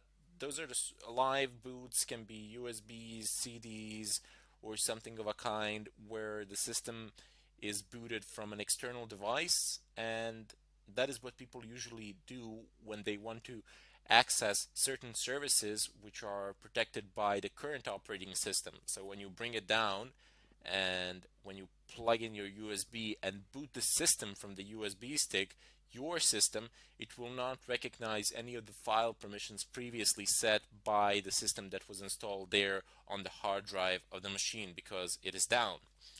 And then you can, I don't know, then you can delete stuff that the system would not allow you to delete. This is one of the way that people have used to actually delete Internet Explorer in Windows, more as a joke than anything else, just to prove that it's possible. And this is also one of the ways in which you can pool the password files in Windows and decrypt them as well. So we will deal with that a bit later on when we get into more advanced stuff. But you have failsafe mode, live failsafe mode. Well, every system pretty much has a failsafe mode. Today, it's basic boot, and it just loads the basic things, and this is practically guaranteed to boot every time you boot into failsafe mode, unless you've messed something up that is in a very, very, very, very serious way. Failsafe mode will boot almost always. Forensic mode for investigators and such people, we're not going to be dealing with it in this fashion because we don't want the live, we want the installed version. And then you have live USB persistence. So this is a very nice feature that you can have. For example, you can have an operating system, Kali Linux or many other distros installed on a USB stick, and you can have a rather large USB stick, like, I don't know, 256 gigs or something of a kind. It doesn't need to be that big, it can be a lot smaller, but the bigger the better, primarily because of this persistence flag. You can work, and all of your work will be saved on that USB hard drive, so you can make permanent changes to a live CD. Well, generally not to a CD. This is a USB. I do believe that there is a way of doing this with a CD as well, but nobody does that anymore. Just have a USB stick and you'll be fine. Uh, you see the first version, the live one, it means when you take it out, when you shut it down, it will forget any and all changes made to it. But when you have live USB with persistence, you can have those changes remembered. You can write them down. So next time you boot it, they will load. And here you have another great option. It's live USB encrypted persistence. So what this means is basically that all the information contained on your live USB will be encrypted, and if you happen to lose it, nobody will be able to access your data. So provided, of course, that you have something sensitive there worth protecting. And of course, I mean, you would still lose the data, but you would ensure that no one can actually access it or anything of a kind. So if you lose it, if you have some passwords or something like that stored there, oh well, no big deal. You know, it's encrypted. Nobody's going to be able to break it, provided, of course, that you have a long enough encryption key. In any case, in the follow-up tutorial, I will go ahead and proceed with the installation. Notice that we will need to install a few more things because look at this, I'm resizing the screen now, and once I go past a certain size, I can no longer increase the size of my screen, of my virtual screen. Rather, instead, I'm just increasing its edges. And that is because we need something called guest additions for VirtualBox. Guest additions enable full screen displays of virtual machines. But more of that to come in the next tutorial, and I hope I'll see you all there. Hello everybody, and welcome to this tutorial. Today I will continue from where I left off in the previous one. Now if you remember, we issued app-get update and app-get upgrade commands. That took a while to finish and process. I was prompted once. I was given a README file in regards to wget program, wget packet, and the way you handle it is you press Q to exit. You do not close the terminal and terminate the updates. Rather, instead, you just press Q to exit the README file, and the update process will continue, no problems. So today we need to configure the sources list. Those are the list of repositories from which your Linux distro actually pulls various packets and information from. Just like Fedora, Kali Linux also has repositories, and if you go onto their website, you see the link is here. I have marked it. You have these 4 repositories that are the default repositories of Kali Linux, and you can just go ahead and copy paste them. Not a bad idea to do this. Sometimes, I don't know why, but I don't find them by default in the repository list, in the sources list, so I gotta do it manually. You go ahead and basically type in cd/etc/apt. Apt. ls, and there you go. You have sources.list. You go ahead and type nano sources.list. Press enter, and there you are now in the repository file. This is where they are listed. This is where you can type them in. So let's just go ahead and copy these 2. I'm not going to worry about any duplicates now or anything of a kind. Duplicate repositories are not going to break anything, so no worries. The system is smart enough to realize that for itself. So I'm just going to go ahead and copy the 4 of these. Later on, if we want, we can sort this out and remove the duplicates or something of a kind, but for the time being, it doesn't matter. It's not going to break anything. Just copy all 4 of them, press Ctrl O, enter, Ctrl X to exit, and there you go. So once again, Ctrl O to save a file. So press Ctrl O, enter, and then Ctrl X to exit. Excellent. Now that we got that sorted out, we need to clear the screen, and even though we've actually placed our repositories there, it doesn't matter. The system will still not be able to pick anything up from them until we actually perform the following. So we need to do apt-get the space update. So we're not upgrading the system, we're just updating the repository lists. This should go through relatively fast, and at the end it is most likely going to report duplicates, but that is fine, that is okay, there is no problem there. If you're wondering why are we doing this, well, we do need these repositories in order to install the necessary headers for Kali Linux kernel, which we will need in order to install VirtualBox guest editions to get full screen functionality. Because if we continue to work like this in this smaller screen, it wouldn't be good, trust me. Primarily because we're gonna be doing a lot of things, we're gonna need a lot of windows that are open, and that can present problems. So there you go. It's not an error, it's a W, so it's a warning. It says duplicate sources list, duplicate sources list, duplicate sources list. No big deal there. We can correct these problems later on if we wish, but for the time being, there is no need. Let me just go ahead and clear the screen. And now what I want to do is install 2 more packages, which will allow me to actually install and run VirtualBox guest editions. So I have a pre-built command here for you that I'm going to run. It goes like this, basically. You have apt-get. You're calling the packet manager, you're telling it to do an update, but since we already did a few updates, I don't actually need that portion of the command. I'm just going to go ahead and use apt-get install-y, and then I have dkms. That's one package, and then I have another package, because you can specify a lot of packages here, as many as you like, pretty much. And then I have Linux headers dash, and what this here is, this is a variable. This $sign. This is some sort of variable, a string, and whatever this command uname space dash r outputs, it will be stored into this variable and it will be added to this text line here. So let me just show you.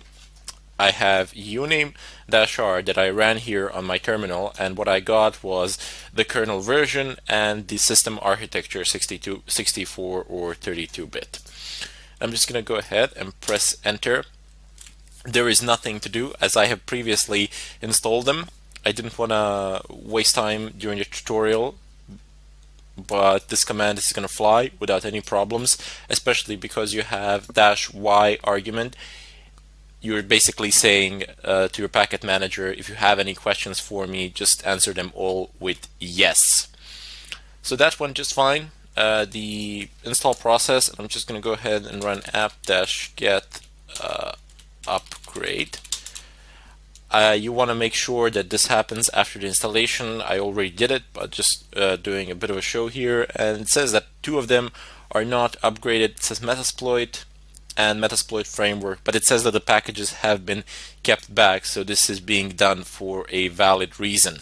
We will get into that a bit later on, but for the time being, let me just go ahead and clear the screen. One of the first things that we need to do now is go ahead and click on Devices, Insert, Guest Edition CD Image. And yep, there we go. It popped. This is a warning that Kali Linux issues and that many other Linux type operating systems issue. If you have content that is on a CD or a USB or something like that, and if it's configured to run automatically, the system will block it and then it will ask you for a permission. So the medium contains software intended to be automatically started. Would you like to run it? I'm going to go ahead and click run and most likely get an error. There we go. Error auto running software cannot find the auto run program. Now the error message, it doesn't really tell us much in this case. I guess we could take a look at the log files and so on and so forth. But here is the solution which you can apply, as this is a common problem that people encounter all the time. So there are some standardized solutions and patches to this sort of problems. So just go ahead and type in the terminal cd to change the working directory. Navigate over to where the VirtualBox guest edition cd is, which is, you can use the same path that I'm using. So media, and then ls, and then cd again, cd-rom 0.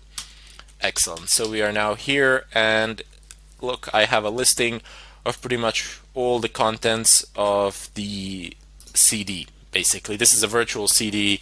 It's not a real one, but it works pretty much just the same. So this is the file that I want.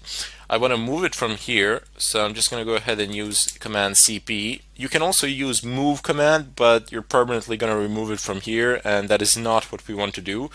So just type in CP for copy, type the name of whatever you wish to copy, very simple, and then specify the path to where you want the file to be copied.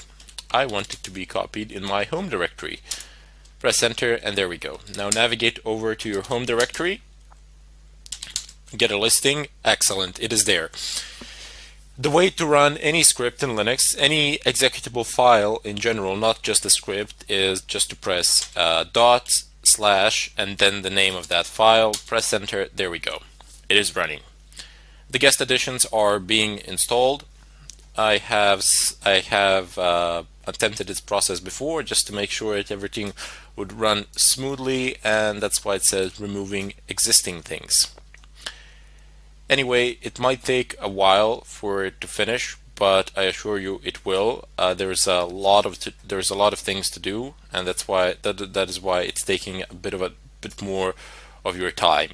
Now, aside from the full screen functionality that we're going to get by installing VirtualBox guest additions, just in case you think it's a bit of a pointless effort if you are a student, because as a teacher, I have to have the full screen so you can see everything. You also have, under devices, drag and drop and shared clipboard. With these drag and drop, the name itself is self-explanatory. You just pull a file from somewhere and then pull it onto your virtual machine, or vice versa. But I don't like to enable drag and drop. What I do like to do is enable shared clipboard host to guest. Now here's why. I use my browser on my host machine primarily because you tend to watch a video or two somewhere about something, and you don't really want to go about installing Flash on Kali Linux. It can be problematic. So host to guest copy pasting is very useful, and you will need it, I assure you. Now there is a shared folder settings. You can either construct a shared folder, or you can have a localized web server on both machines where you can pull the information from and put the information there if configured properly, but shared folders are better for such purposes. Anyway, you can review what has happened here. It has been listed here. The most important part of it all is that you don't have any reports of anything failing. So let's just go ahead and go over it. So all good here, guest addition, no failures here, none here, copying additional install modules, installing them, done.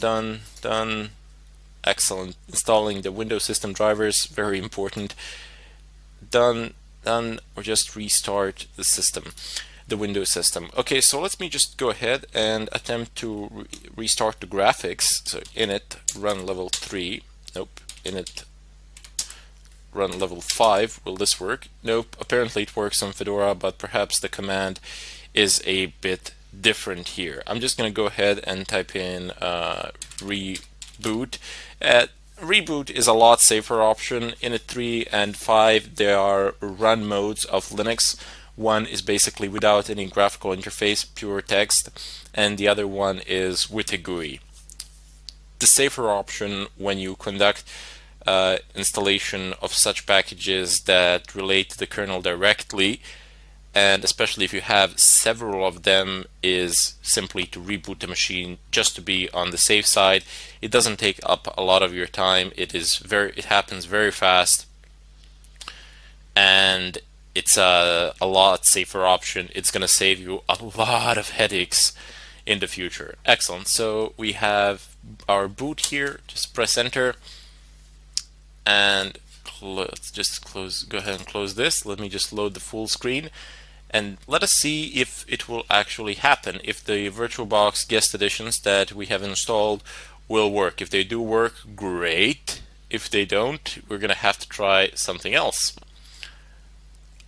as these things do have a tendency to break and problems can occur. So it's booting. Come on.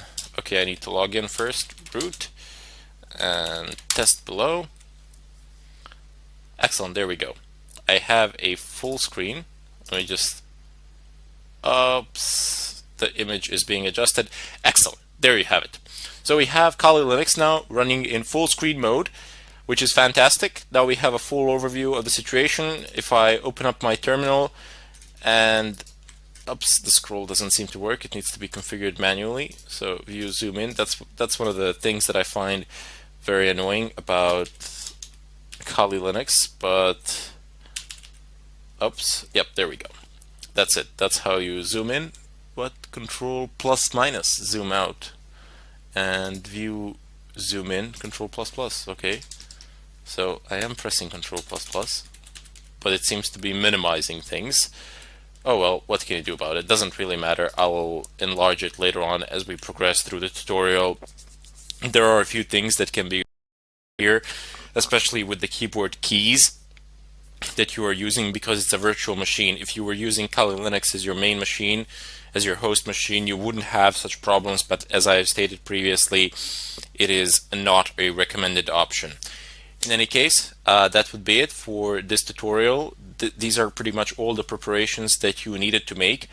And next up, we're going to get into the Linux command line interface. I need to acquaint you with it. Even though we have done some of the commands, they are a very small portion of what we need to learn, and I do need to explain them to you because we're going to be using Linux command line a lot. Basically, whatever we do, we're going to need it.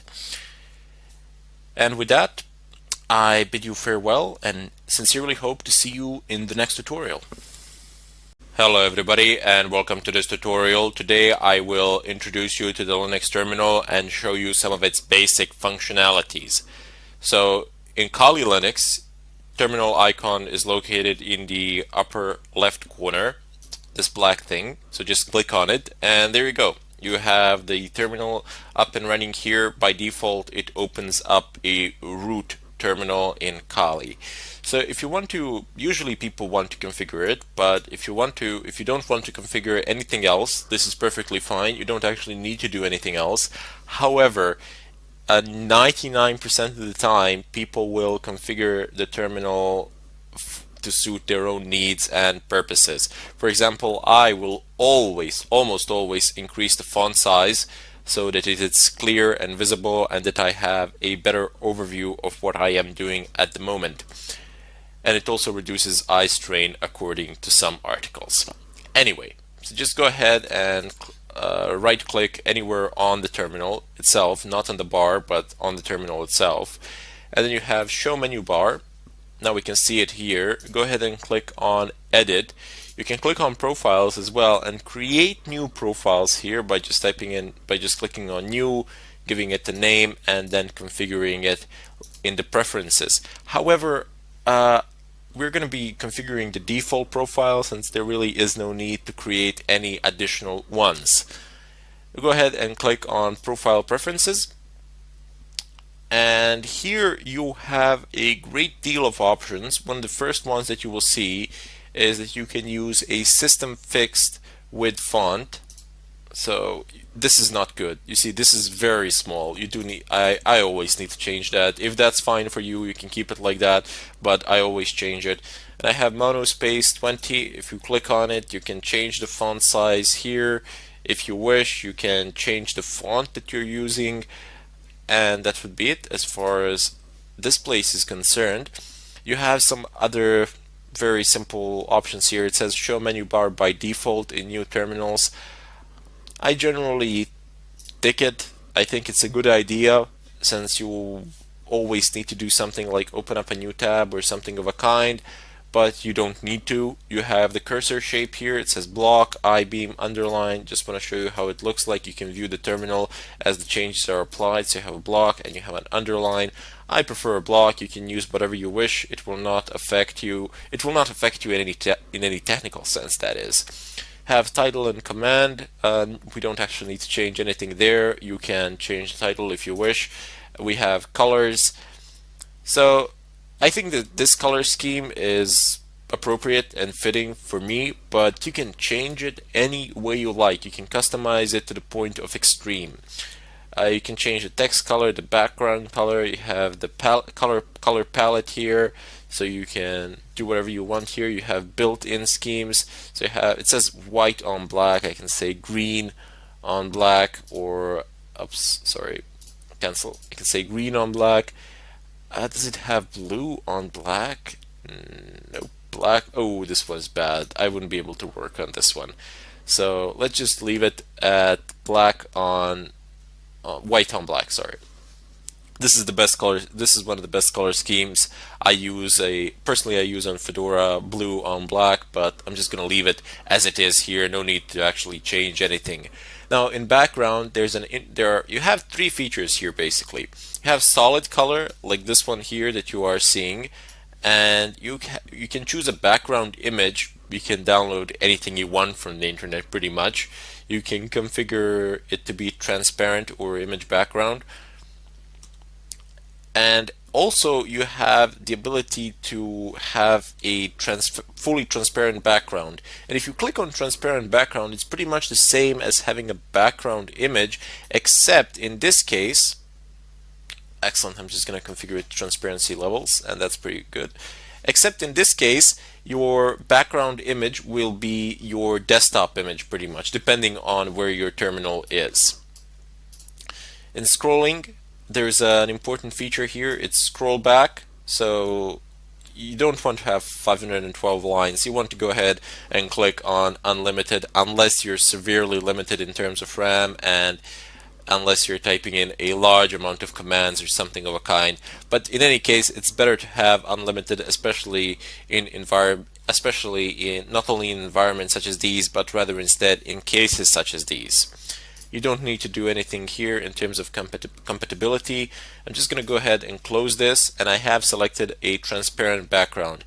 And you see this only works for a desktop image. It doesn't actually show icons or anything of a kind. If I open up my web browser, it's not going to show it in the background. It's still going to keep the desktop background image, so the desktop wallpaper, should you wish to call it so. There's a slight delay when it goes about in the update, but it's fine. Doesn't bother us in the slightest bit. Maybe I will change this later on during the tutorial, see how I like it, but I just wanted to give you an option so you can do whatever you want with it.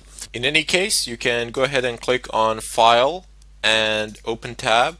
I'm just going to go ahead and open myself 4 tabs, 3 new ones and one that I already had. So here you can switch in between them. It's very nice. There are no complications. For example, if I press open up a new terminal, I gotta click here and then I gotta click here, and usually you're gonna have, I'm just gonna show you what it's like to have 4 of them.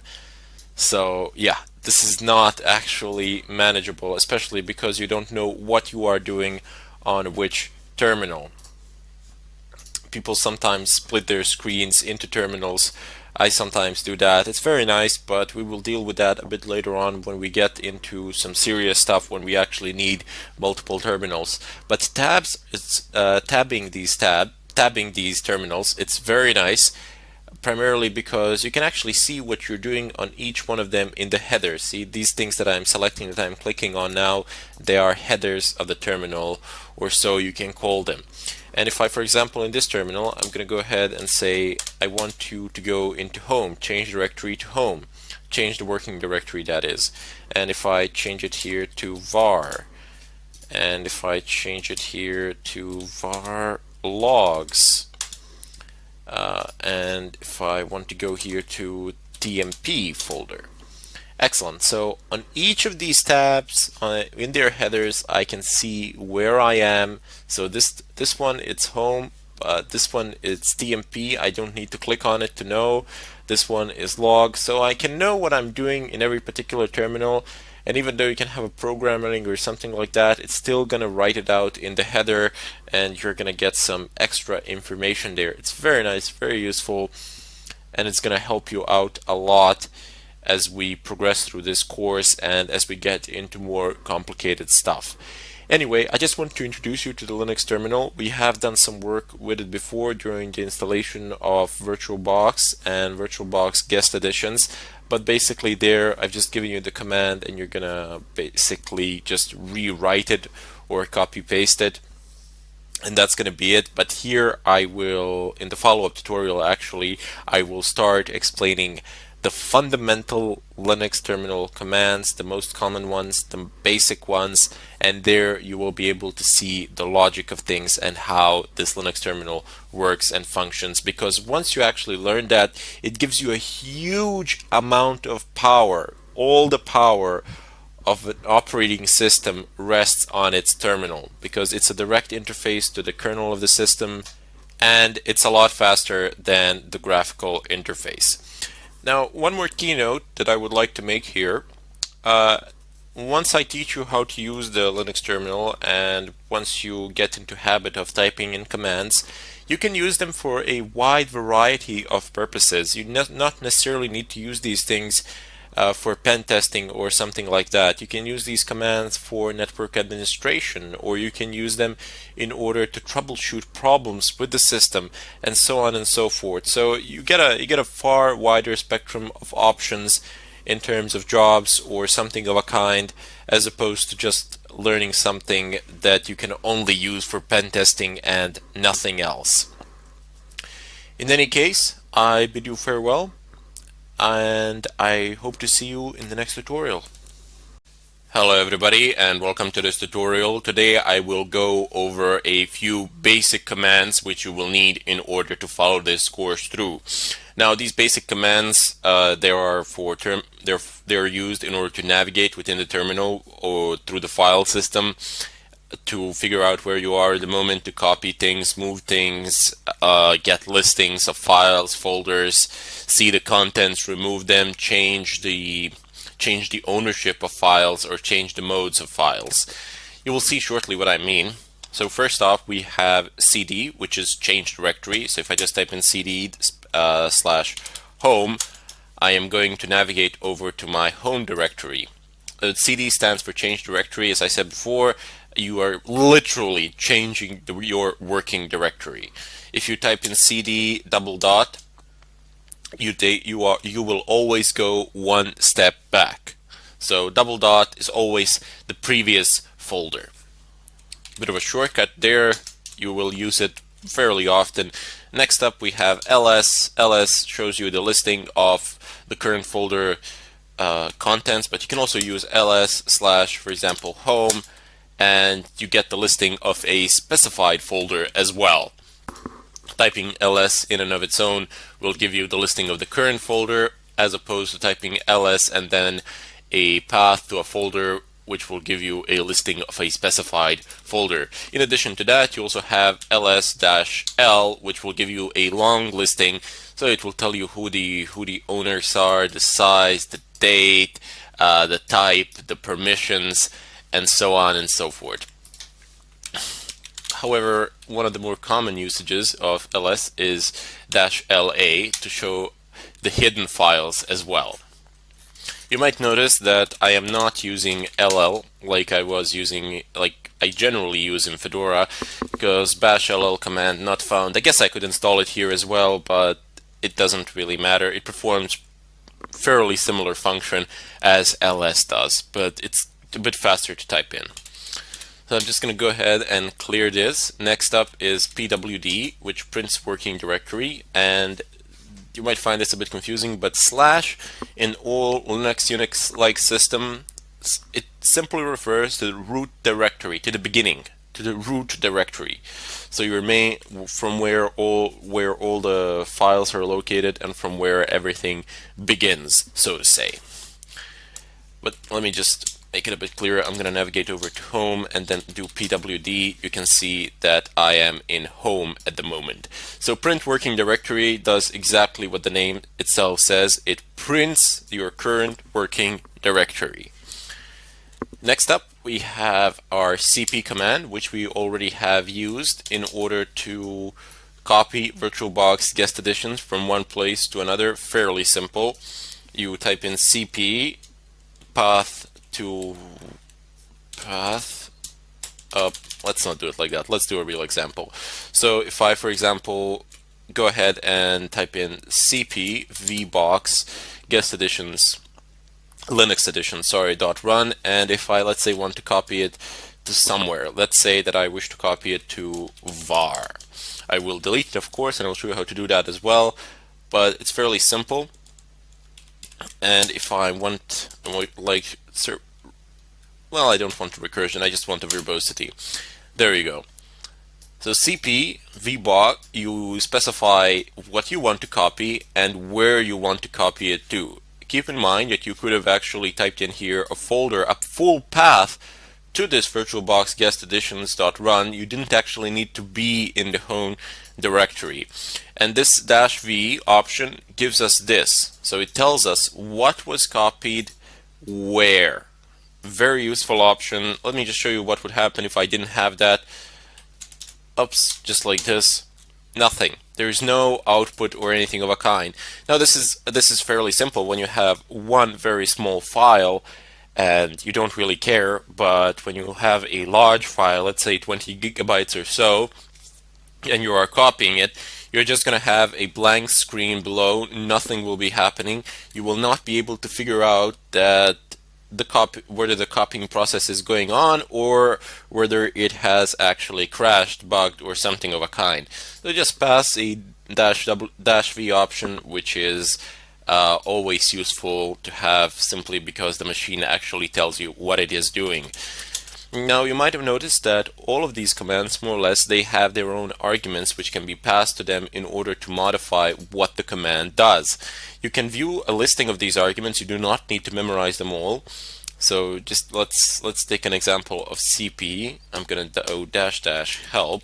So this is a universal way of getting help on a particular subject within the terminal. You type in the command space --help, press enter, and you get a listing of possibilities. So I know it looks a bit messy and a bit difficult to see, but you don't actually need to look at all of these things here.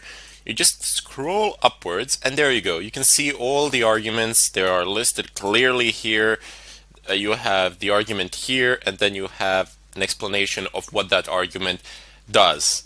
For the time being, you're not going to be able to memorize all of these, but over the time, as you practice more and more, and as you start doing, and as you start actually using these commands, you will be remembering more and more and more and more without actually wishing it. Basically, you'll be caching the information, so to say.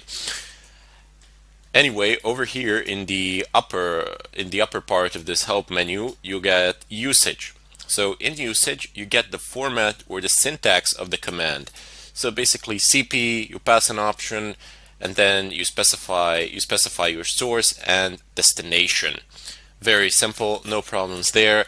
This is universal for all of the commands. You can always use the help menu. However, in addition to the help menu, you also have man pages. So if I type in man, and I'm gonna use a command pwd, man pages on pwd basically give me a download of information. You can see, okay, obviously it gives you the name, it's called synopsis here, but basically the syntax of the command. You get a full description of what the command does, full description of the arguments. You even get the author who actually wrote it, some notes, copyright, and some references to something else as well. This is a very short man page because pwd is a very short command and a very basic command. But for example, if I was to type in man grep, you can see that the man page is a lot bigger as I'm just scrolling down, and it seems to be on end. Grep is a multi-purpose command which I will show to you in a moment, but I just wanted to show the difference between a basic and a more complex command. Let me just go ahead and clear the screen. Next up we have move. So mv, that will cause a folder to move. This is how you rename folders to, or files. So let's just go ahead and navigate over to var, where I have actually copied this file. ls. Excellent. So if I say move vbox guest edition Linux editions, I can move it either to some different folder under some different name, or I can just rename it within my current folder. So if I just type it in, uh, I don't know, let's go random is not so random. I'm just gonna rename it to that and say .run. You can put whatever extension you want. Of course, it won't function the same, but I'm just showing you the way of renaming a file. And if I do ls again, you see that that vbox linux editions.run has been successfully renamed to random is not so random.run. I can also do this. I can, for example, move random is not so random to my home directory, and if I do ls and then specify a path to my home directory and press enter, you can see that I have actually moved it here. But unlike the copy command, it doesn't retain the original within where the destination, wherever the source might have been. So once you move it, it's gone from the source folder. However, it's going to appear in the destination one. Also, a tricky way when you delete something with move, when you move something over something else, it's so difficult to recover, if not impossible. Also, be very careful with deleting files in Linux, because once you delete them from the terminal, it's next. I mean, you will not be able to recover them. Basically, there are some complex procedures that might give you the fraction of what you wanted to recover, but if you remove it from the terminal, it's very, very, very difficult. It's not like Windows or something of a kind. When you delete something in Windows, you can always recover it. Basically, you didn't even delete it, nonetheless something else. You just don't see it. But here, when you delete something, it's gone permanently. So take great caution, take great care, but don't be afraid. I mean, over a certain period of time, these things become second nature to you, and you will take it into consideration without even thinking about it.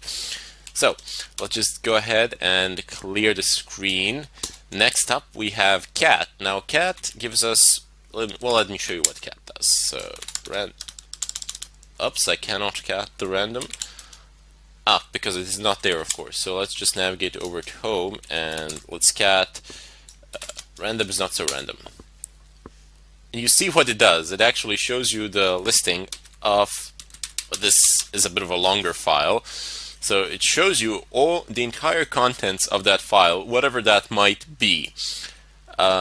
Not for this content is not pretty at all. You can't basically read it like this, but doesn't matter. Let's just create another file, and I'm just gonna cat it.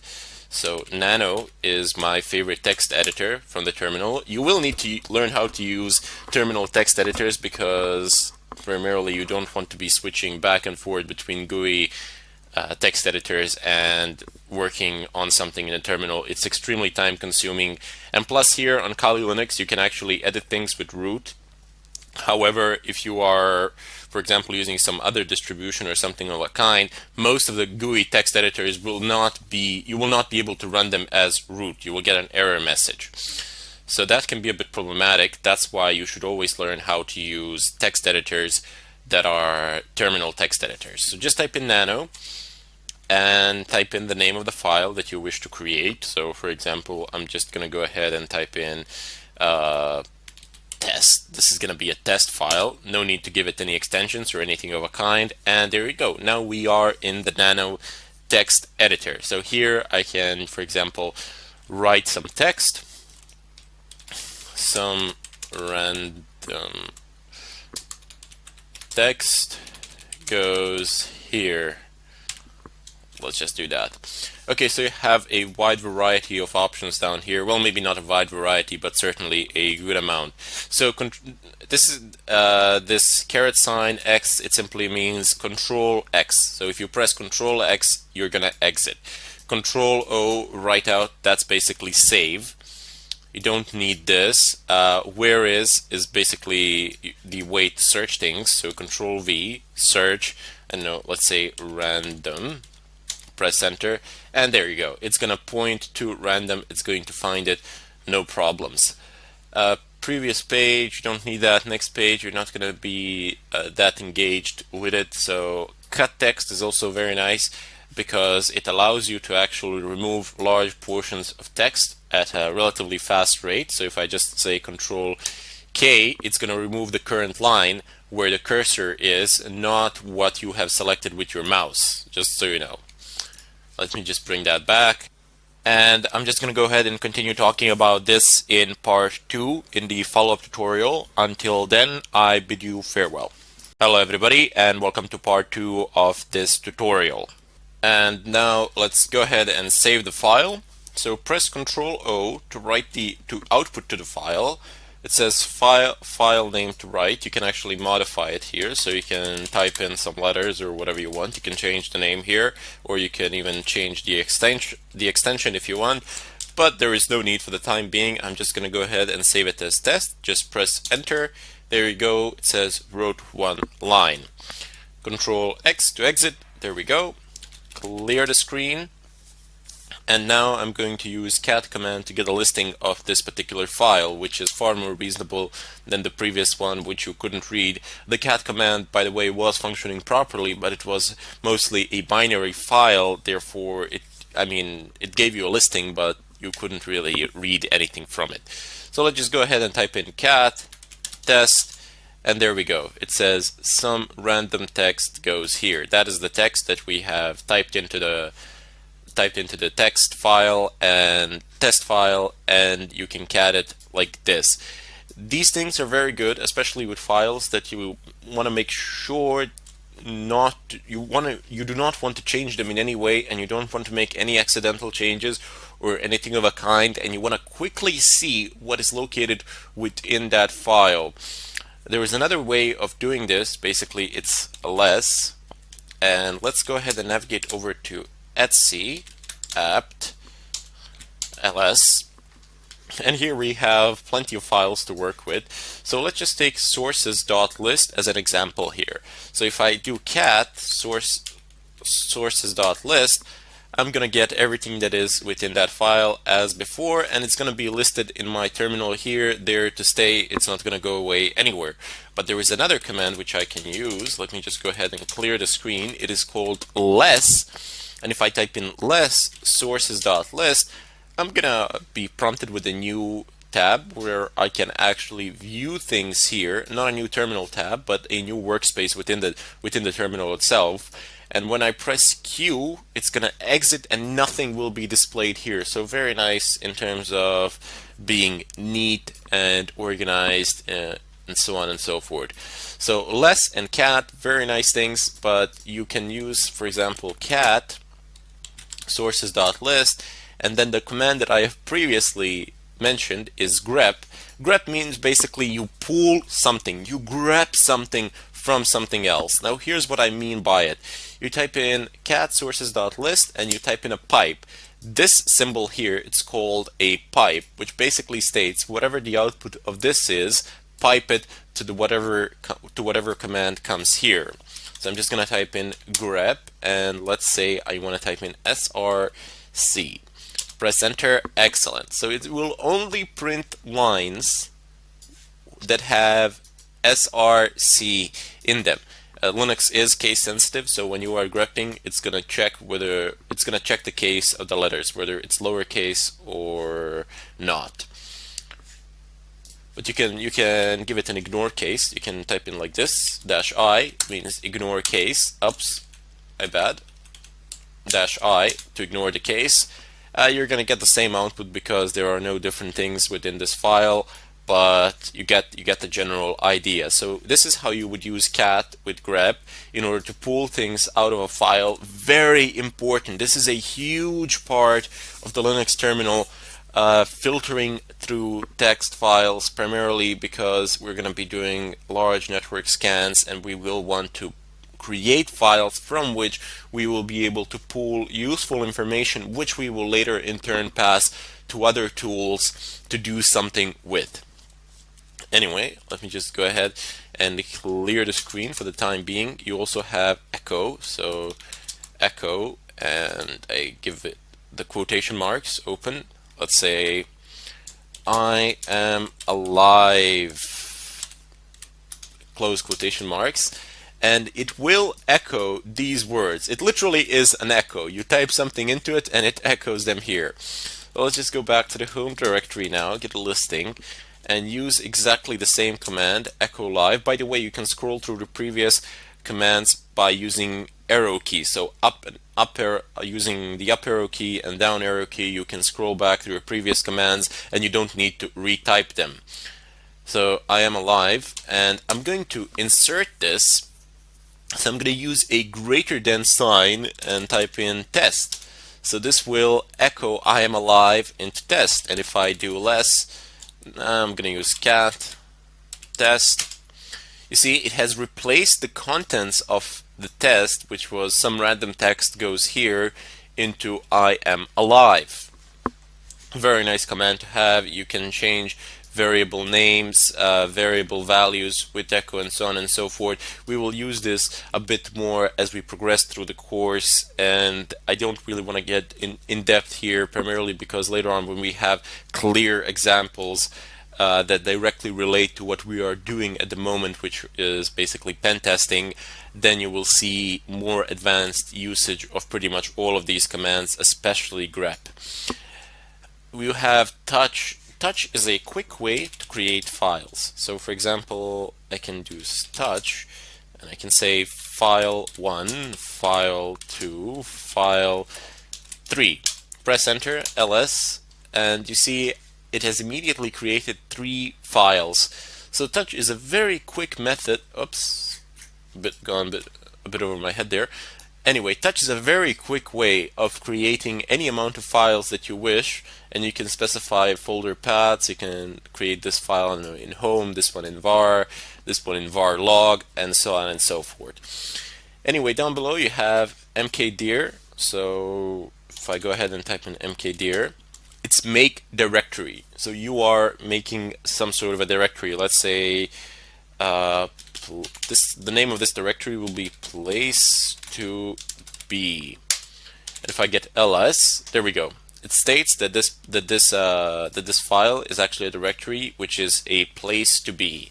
I can even navigate to it and say place to be ls. There is nothing in it, but get the idea. You can make directories in such a fashion.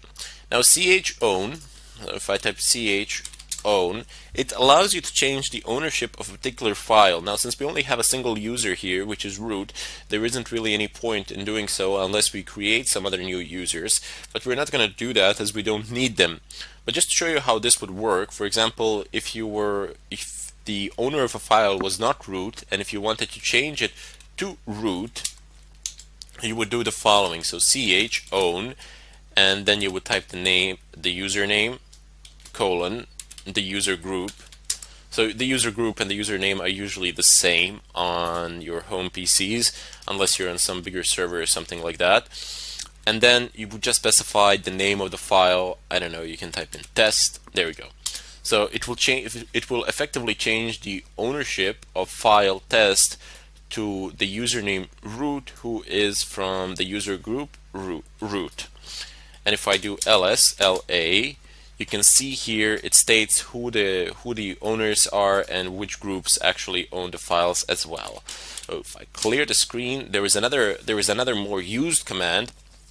It's called chmod, and this command allows you to change file permissions. So this is something that you will need to use on a daily basis and quite often, primarily because, well, you see, if I have an executable file in Linux, for example, let's just go ahead and edit.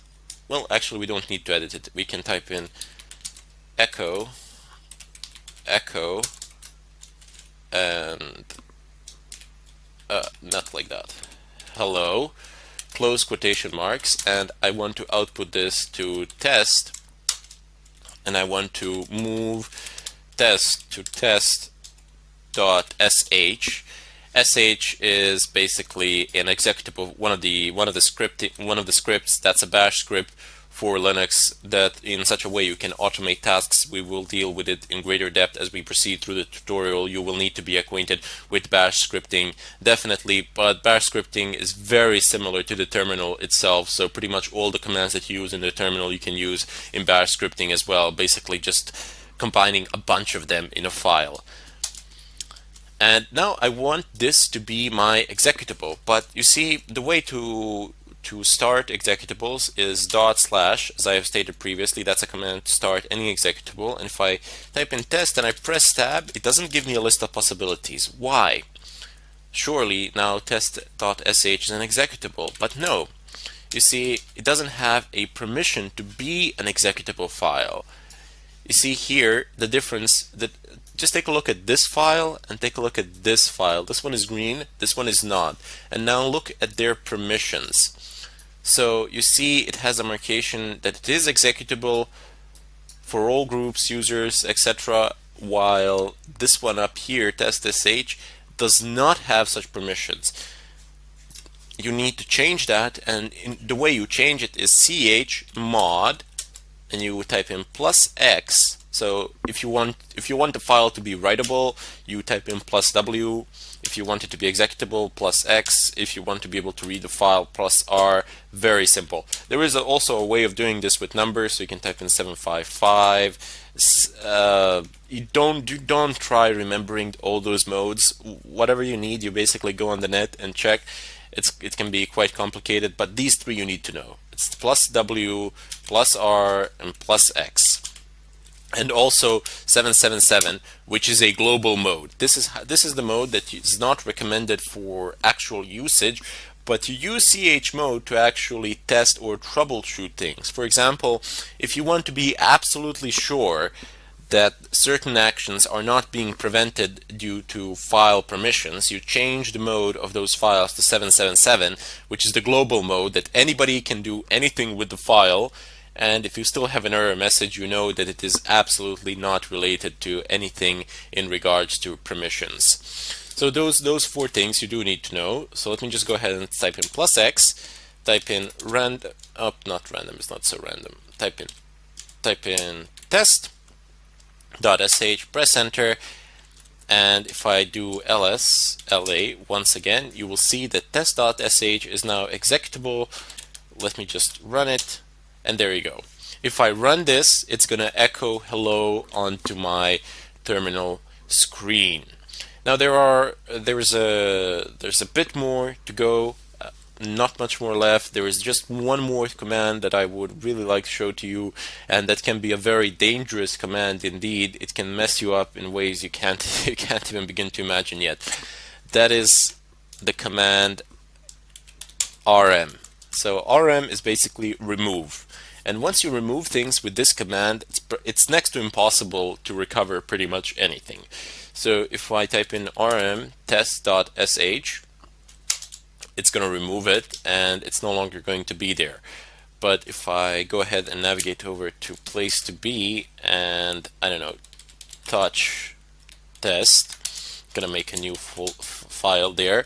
And if I go ahead and say rm place to be, it's going to say rm cannot remove place to be because it is a directory. This is a failsafe of the rm.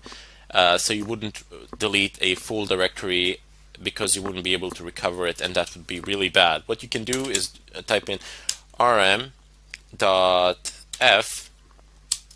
and then place to be cannot remove directory. Oops. Okay, no problems. You see, you get stuck, and I'm deliberately going to leave this part in the tutorial just to troubleshoot it. So you type in --help, and here you have recursive remove directories and their contents recursively. So that's a very nice option. So let's just go ahead and do that, because this will go into the folder and remove everything within the folder and the folder itself, hopefully. So let's just go ahead and type in rm-r place to be, press enter. There you go, it has deleted it, and there we go, it is no longer there. The -f function, F that I have used is forced, it will not ask you any questions. It will delete the folder or file, which can be also very dangerous. When you're using RM, you always want to be asked questions. In any case, as I said, I've deliberately left this in order to show you that even if you get stuck, don't worry about it. I get stuck all the time, and if you don't know what to type in, what argument to pass, just type in dash help and take a look at what you can actually type.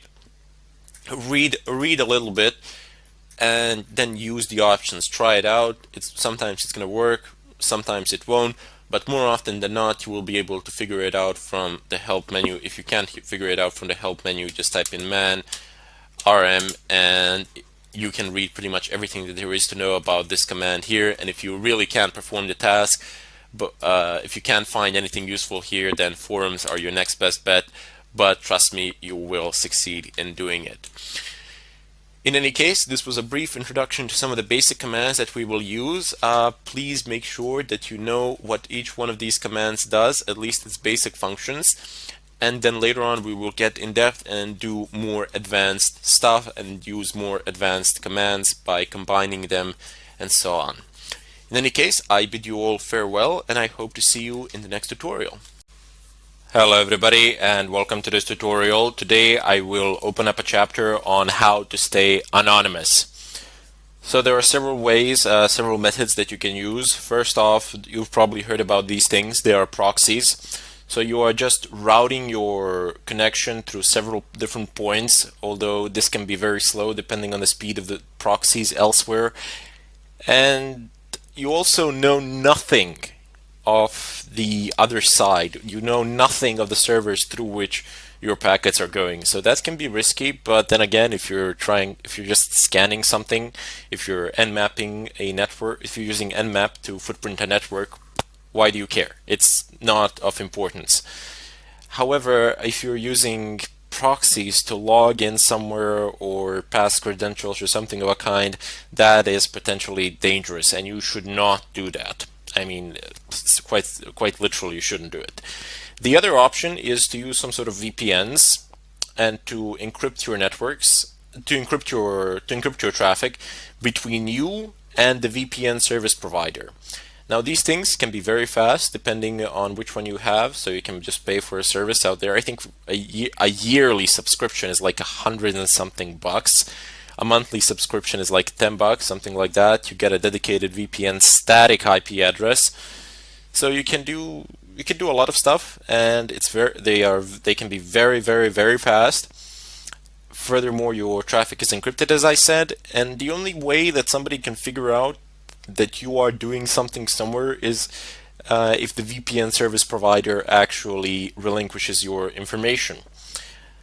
However, this does not happen that often. This is very difficult to attain, especially if you get a VPN in certain parts of the world where they just generally don't give these sort of information out. But I wouldn't recommend doing that for white hat hacking, primarily because there isn't a need to stay anonymous to that extent. What we are going to be using VPNs and proxies mainly for, or what they are mainly used for in the world today, I would say anyway, this is just my personal opinion, is to bypass firewall settings, or firewall limitations, should I say.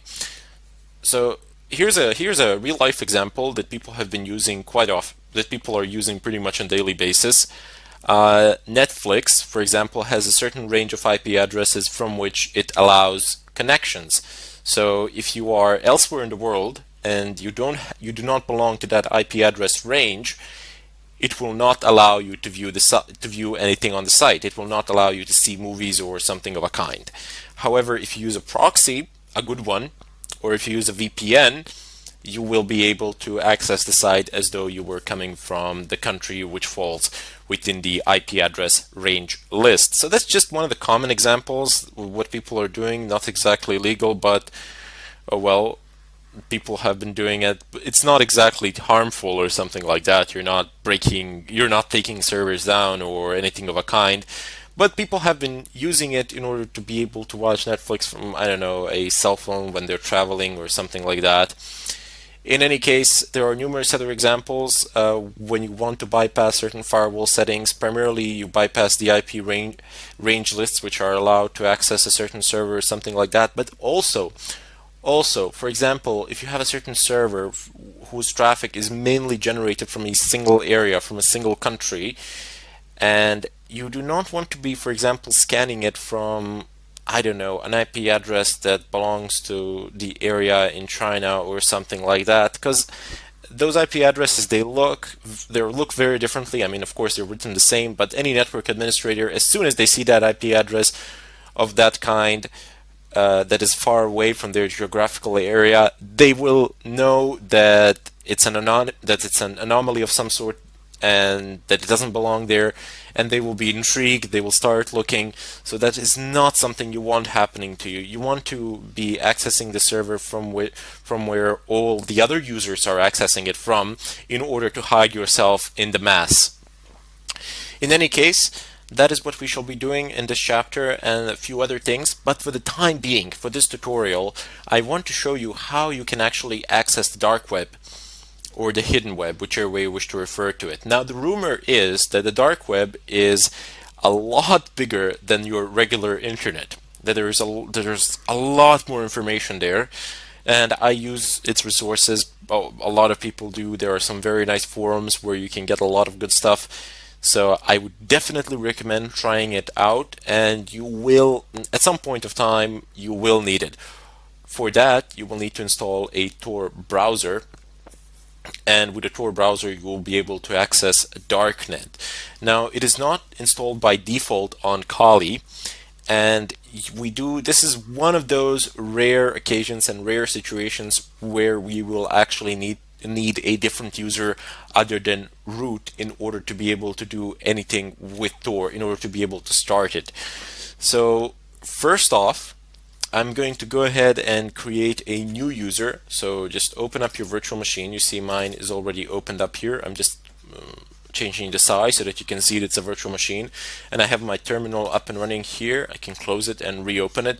There you go. Just open up your regular terminal and type in the following. So first off, we need Tor. I will explain what Tor is in a moment, but you just type in apt-get space install Tor space -y and press enter. With this command that I am highlighting at the moment, Tor will install no problems on Kali as long as you have an active internet connection. It is not installing here because I already have it installed. The following fact, right? Yep, there we go. It says Tor is already the newest version. So it is already installed. It is the newest version. I have deliberately skipped all the verbose installation, the entire verbose installation mode, primarily because you're not going to see anything useful there at the moment, and it's going to waste quite a bit of time. So just type in this command. You will not be prompted for any questions because of the -y argument, and the installation will go through no problems. Let me just go ahead and clear the screen. Now the next thing that we need to do is actually create that user that I have been talking about. So just go ahead and type in the command add user. Just a keynote here. There is also a command user add. Do not use this command for the time being, primarily because I have discovered that it causes some unnecessary complications which tend to hinder us along the way. So just go ahead and type in add user space, and now you can name your user whatever you want. You cannot use capital letters, if I remember correctly. That's the rule in Debian systems. So I'm just going to call my user random. I'm not going to call him random. I'm going to call him, how shall I call him? I'll call him test. Here, my user will be test. And there we go. Now it says adding user test, adding new group test, adding new user test with group test. That's pretty much what has happened here. It has created a home directory for that user. It already exists. What do you know? I have created it previously, but I have deleted it just to make sure that there are no mistakes in this tutorial. But it doesn't matter. If it will say here that the home test directory has been created. and that you will be able to use it. You do need this folder primarily because we're going to be doing stuff there which you cannot do with root. Go ahead and type in your password here. It doesn't show anything when you type. That's the standard way of Unix passwords in order to prevent anybody from seeing the length of your password on the screen. Very nice. So press enter. Now you are prompted here for some username information, for some information in regards to that user, completely irrelevant for our purpose today. So we do not want to type in the full name, room number, work phone, home phone, other, don't care. Is this information correct? Sure, why not? Press enter, and there we go. We have just effectively created our new user test to which we need to log, and then from there conduct our work. Now, a key thing to note here is that even though there is a way of configuring the Tor browser to run as root, it's not simple, but there is a way. Do not do that. I mean, do not primarily, it's not even a good idea to browse the internet as a root user. You can, if you pick any sort of viruses up, any sort of malicious code, it's going to run as root. So you don't want that on your system. You do not want to compromise it in such a way. And generally on the machine that you are performing these attacks, like this virtual machine of Kali Linux, you don't really use it to browse the internet. For the sake of examples, I sometimes open the browser Firefox, basically Iceweasel, and do some stuff there just to show you the information. Or as you've seen now, I have downloaded from a very specific site. Actually, not now, but in a few moments you will. I will download from a very specific site a Tor browser. So just when you know exactly what you're doing and where you are getting it from, and when you have verification of the source, then you should use it as root, or you can use it as root, but otherwise do not browse the internet as a root user. That's a bad idea. However, we will only use this user, well, maybe not only, but mainly for our Tor browser. Otherwise, we will be using the root user primarily because you can't do pretty much anything in Kali without the root user. All the tools more or less require these sort of root permissions, as they do tend to access network related things. Anyway, I will cut the tutorial here, and I'll see you in the second part of it. Hello everybody, and welcome to this tutorial. Today I will be talking about how you can configure proxy chains to work in combination with Tor in order to anonymize traffic, not only web browsing traffic, but rather instead all network related traffic generated by pretty much all of your applications. Now there are a few of those which will not work in combination with proxy chains. Namely, one such application is or piece of software is Metasploit. Now, Metasploit is practically a hacking framework, and it is of crucial importance for pretty much any sort of hacking activity in today's world, especially because it allows automated generation of code needed to break a certain system, and it also contains a list of vulnerabilities as well. However, what I want to do here today is show you how you can anonymize pretty much all footprinting traffic or Nmap or traffic generated by Nmap when you're gathering information, or even your web browsing traffic in a different fashion other than using a Tor browser, and how you can cover your tracks in general no matter what you are doing pretty much. So one of the first things that you do need to do in Kali Linux, it comes pre-installed, so you need Tor and proxy chains. These two things you would install on some other systems, Linux systems or Windows systems, doesn't matter. Tor is kind of tricky. I have seen versions where Tor is not installed by default, and I have specified in the previous tutorial, I do believe, how to install Tor, no problems. But yeah, what you would need to do here is simply configure and not install anything. So let's just navigate over to the etc proxy chains configuration file, nano /etc etc proxy chains.conf. Press enter, and there we go. We are in the configuration file. Let me just expand this actually.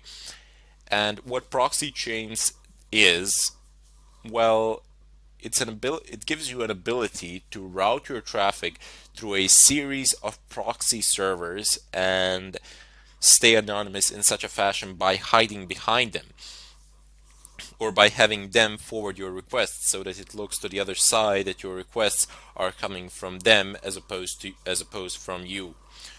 Surprisingly enough, there are a large amount of free proxy servers out there that you can use, but they're not very stable. You know, they go up and down and they're not very fast. So for specific targets, they can be useful, not for brute forcing, not for any form of brute forcing attacks, but if you are doing something to a certain target, if you're trying to log in or you're already logged in, you can definitely do it through proxy chains, and it will be reasonably fast and reasonably stable as well. But if you're doing some sort of mass scanning or you're brute forcing a password or something of a kind, proxy chains with a list of proxies selected from the internet, free proxies, that is, that's not going to work out. I mean, it's going to work out eventually in a technical sense, but it will consume more time than you can spare. And by more time than you can spare, I mean like a month or two to do a simple scan. So that's not an option there. There are other ways of doing that. Uh, but for the time being, I just want to show you how you can use proxy chains, how you can configure it actually, because it's really useful. I use it fairly often. A lot of people do, and it's a fantastic piece of software. So first off, you have types of proxies here which you can use. You have HTTP, SOCKS 4, and SOCKS 5. Now there are fundamental differences between these protocols. You always want to find yourselves a SOCKS 5 proxy, as that is the best possible one that has the ability to anonymize all sorts of traffic. HTTP, well, as the name itself says, it's for HTTP traffic, and SOCKS 4 is very similar to SOCKS 5, but it does not support IPv6 protocol, and it does not support UDP protocol. So this can be, the SOCKS 4 can be rather problematic. You always want to make sure that you're using SOCKS 5 wherever and however. Anyway, down below you have these options which we will go over. So basically how you enable these options, you don't need to type in some complex lines of code or anything of a kind.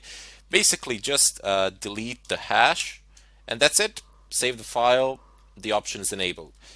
This hash presents a commented outline, meaning that the system reading this file will ignore it if there is a hash. If there isn't a hash, it will take it into consideration and interpret it accordingly. Anyway, what we have here are statements which allow us to specify how we want our traffic to be routed.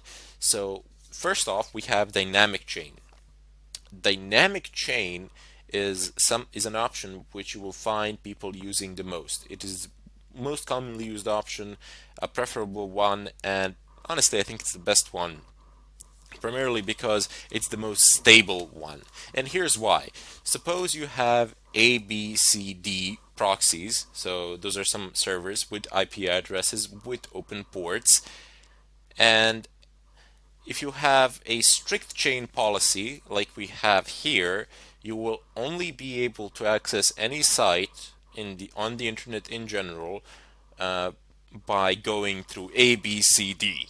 So you have to go through all of them, and you have to go through in that specific order, A, B, C, D.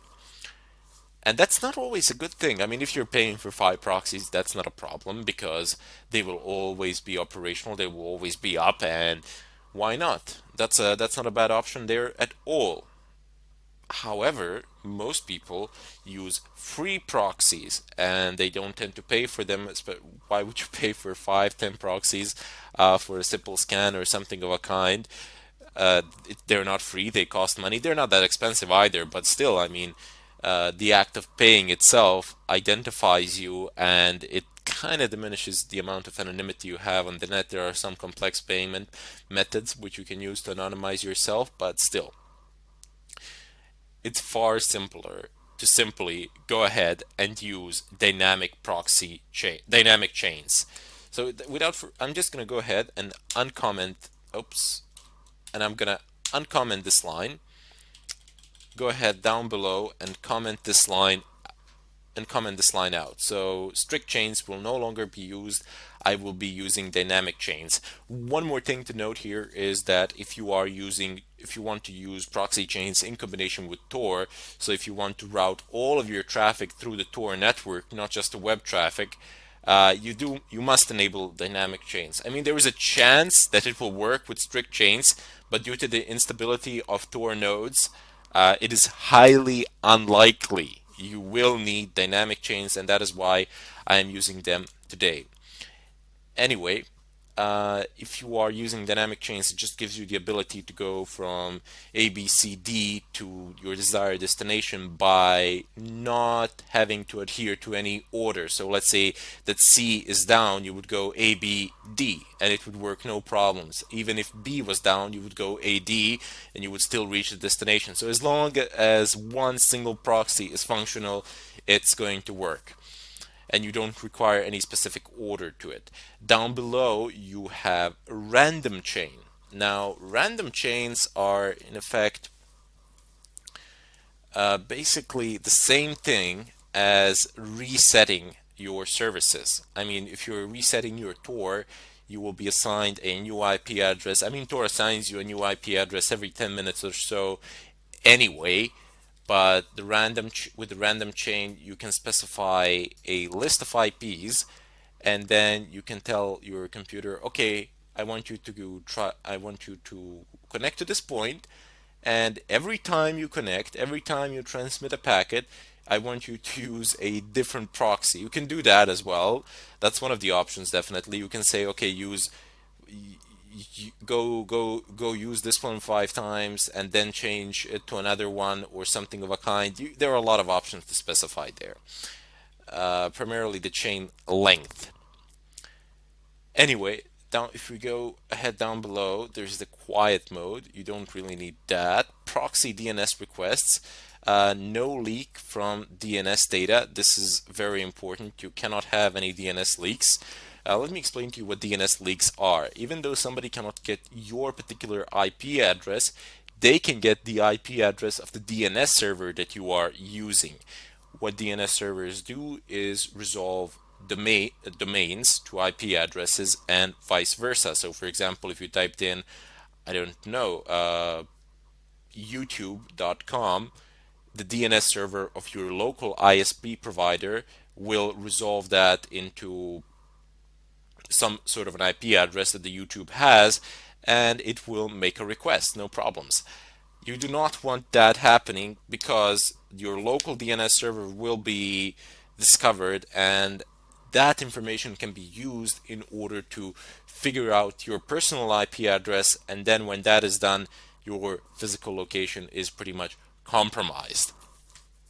So that's a no-go. You definitely need proxy DNS here. It might slow you down a bit, but without it, you're practically not anonymous. It's just a matter of time before somebody finds you. If you go down below, oops, we have some other options here, but we're not really interested in them at the moment. What we got here are formats for entering proxies, and I'm gonna leave it at that, and then we'll explain the rest in the follow-up tutorial. But just a keynote before you go into the next tutorial, have a look at these. You don't need to go on the net or read anything about it. Just have a look at the format here, how they are written. This is an example of proxy chains and how you can write them down. And not a bad idea would be to figure out what these last things are here. So you have a type of proxy, you have an IP address, figure out what this number is, what this name is, and what this word here is. I will of course explain all of this in the next tutorial, but just try to figure it out on your own, and then you'll get the answers. It's pretty simple. Bid you farewell, and I'll see you in the next tutorial. Hello everybody, and welcome to this tutorial. Today I am going to introduce you to VPNs, or virtual private networks, and how you can actually connect to them. Now if you go ahead and try to connect as it is, open up your VPN connections here, say configure VPN, you will see that all the options are unavailable. you will get an error message saying no VPN plugin available. Please install one to enable this button. And that can be problematic, primarily because you first need an internet connection in order to install these plugins. And if you are on an unsafe connection or something like that, I would definitely not recommend doing this.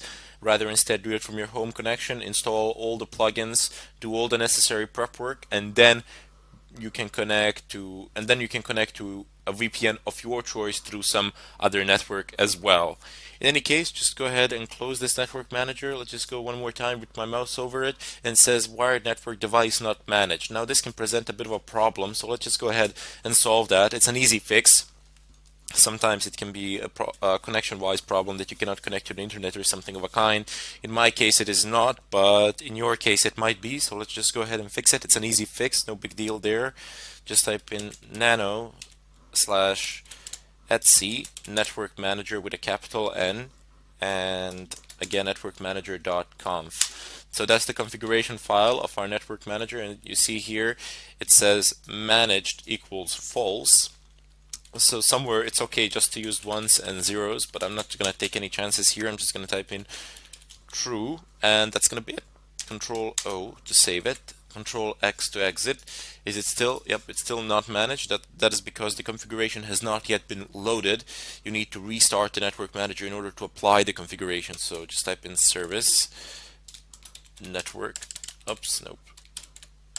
Network manager restart. Linux is case sensitive to the point of extreme. I mean, you can have two same files. So for example, touch test and test, and if I created these two files, they would be completely different, even though they have exactly the same name, except the first letter is capital letter. Just felt like I should mention that somewhere around here, as it can be useful. And there we go. It says wired network if up down ETH 0. Now we are in managed mode. Now the interface is managed, and it is fantastic. So this should work now. Let's just go ahead and clear the screen. I have a small leafpad file here. It's basically a list of commands for things that you need to install. I figured I would save some time by just writing them down here and not writing them manually during the tutorial, because that would be rather time consuming. So anyway, I'm just going to adapt this because I want to be able to see what is going on when I run these commands. We're going to need a bunch of plugins for our network manager. What we will need is OpenVPN and PPTP, but I'm just going to go ahead and install the rest as well. So let's just add the -y, so we are not prompted with any questions or anything of a kind, and that should work far better. -yes. And I could actually do one more thing. So let's see if we can have them all done in one line. So type in app-get install, and we can just copy these package names. Actually, the amount of -y's that I've passed there is unnecessary, but perhaps if I've done it in a different way, it would make a difference. I can just pass one -y at the end of this long command, because I'm just going to list the packets that I wish to install, and it should work, no problems, if I can get around to it. Excellent. So what is the last one? Strong. Control Z, just bring me back. Yep, there we go. And I need Network Manager VPNC as well. So let's just go ahead and paste that here. And the last one is the GNOME extension, of course, for GUI. So paste it. Pass -y at the end, press enter, and there we go. It's going to proceed on with the installation. There's going to be lots of new packets installed, although they're pretty small as there are plugins, so they shouldn't actually take too much of your space on hard disk or anything like that. The amount of space that they do take collectively, all of them, is like a couple of megabytes. I think that's it. No, even if that. The installation process is fairly fast. This will not take a lot of our time, but you see at the end it's well, not at the end, but it is restarting the network manager. However, I will perform a reset in the end. Let's see if I actually need it, or did it do it by default. I actually did it by default, which is very nice. So just by stopping and starting the network manager, it's actually loading up the new configuration, and it seems to be working just fine. So we no longer need this set of commands. As you saw, you don't need to actually use every one of these individually. You can just use one apt-get install and then type in the amount of all the packets that you wish. So let's just go ahead and minimize this, as I'm not going to need it now, and I can click on add. And when I click on add, I get a list of possible VPN connections that I can use here, and I'm just going to call the tutorial here because in the next one we have a lot of work to do. We need to go onto a website, find a suitable VPN, and test them out, see how good they are, see what sort of IP addresses can we actually get from them. In any case, I bid you farewell, and I hope to see you in part 2. Hello everybody, and welcome to this tutorial. Today I will talk about MAC addresses, what they are, how they can be used, and how you can change them in order to hide yourself. Well, what is a MAC address? A MAC address is a physical address of pretty much not your computer, but rather instead the network interface in your computer, so the network card. All of your network interfaces, they have a MAC address, be it a wireless or a wired interface. Regardless, it will have a MAC address burnt into it. And as soon as you connect to a wireless network, or as soon as you connect to any LAN network with a wired cable or something of a kind, that particular MAC address is used to identify you in combination with an IP address within that LAN network. The MAC addresses do not go further, do not go outside the LAN, do not go outside the first jump from the first router. So as soon as you go through the first router from your PC, your MAC address is no longer being shared. Anyway, let's just see how a MAC address looks like. So what command do we use if we want to list our network interfaces? Well, you use ifconfig. ifconfig. Press enter. There we go. So I have a loopback interface, which I'm not really that interested. I just want to remove it for the time being. ifconfig eth0. And there we go. So I just wanted a listing for this particular interface, and this is your hardware address. Here it is. Do not confuse it with IPv6 address, which is here. You can see that it is a lot longer and has far more characters than a MAC address. MAC addresses usually well, not usually, but always, and I mean always, the first 3 sets are used to identify a manufacturer of the device. So the manufacturer is identified by the first 3 sets, and then the manufacturer assigns other 3 sets to particular devices as is decided. That you can't really utilize these last 3 sets because you don't really know what the manufacturer has done with them. But you can use the first 3 sets in order to figure out who has produced the device, and if you know which company has made the device, then you can know the possible vulnerabilities of that device. This is also one of the methods of footprinting, of figuring out a MAC address of a device, and if you have a MAC address, you can conclude with reasonable safety who the device belongs to, not who the device belongs to, but who has produced it, and in doing so you will get a better idea of what you can do with the device, how you can exploit it, and so on.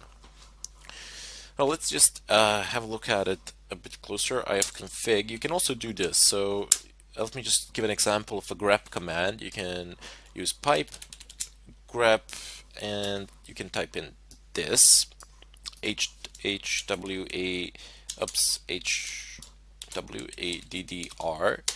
and there you go.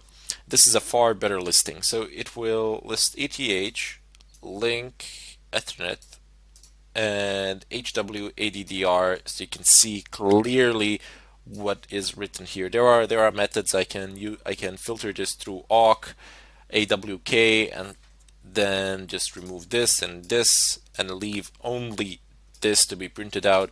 But here you just have a better overview of the MAC address. This is how you can get it in a bit of a better way. Now keep in mind that this hwaddr can also be, a lot of things can be written here. That depends from one system to another, but it is irrelevant. You can always view it through using an ifconfig command, and then when you know how MAC addresses are written, when you know their formats, you can always recognize them even in the vast mass of information. I'll just go ahead and clear the screen. Since MAC addresses are used to identify you on a wireless network, you should definitely, I mean, they will identify the device, but nobody will know who is using the device. However, if somebody actually bothers to check the devices within the network, they will know who you are. They will be able to kick you off the network, and that's not a good idea. That's not what we want. We want to be anonymous and we want to hide. One of the downsides of MAC addresses and them being used as means of identification is that if you can view the other MAC addresses on the same network in LAN, and then you can copy those MAC addresses, use them as your own, do some sort of shenanigans on the network. Admins will notice that there is a problem. They will permanently ban that MAC address, and there you go. You have successfully DDoSed the person you wanted to DDoS. I have seen this used in class so many times. Basically, what people would do is figure out what the professor's laptop MAC address is, and then they would deliberately use malicious activity on the net. Just try logging into a router a couple of times. The administrators would notice, and they would permanently ban that MAC address, effectively rendering that laptop useless for that lecture, because that laptop could no longer connect to the wireless projectors where the presentations were being held. So that's a bit of a downside of it all. They eventually did get caught, and it was a pretty messy situation, but I'm just giving you an example of how these things can be used and abused as well. Not suggesting that you should do something of a kind. Use it for a benevolent purpose. Use it to make money, to advance your career and something like that. Don't use it for silly things such as these, because you literally have no gain, no benefit, nothing.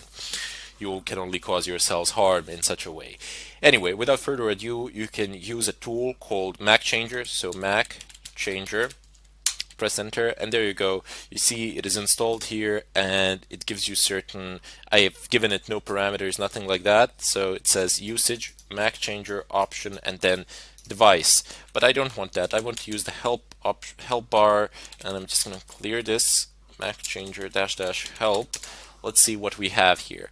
So you have a few options, not that many. It's a fairly simple tool, easy enough to use.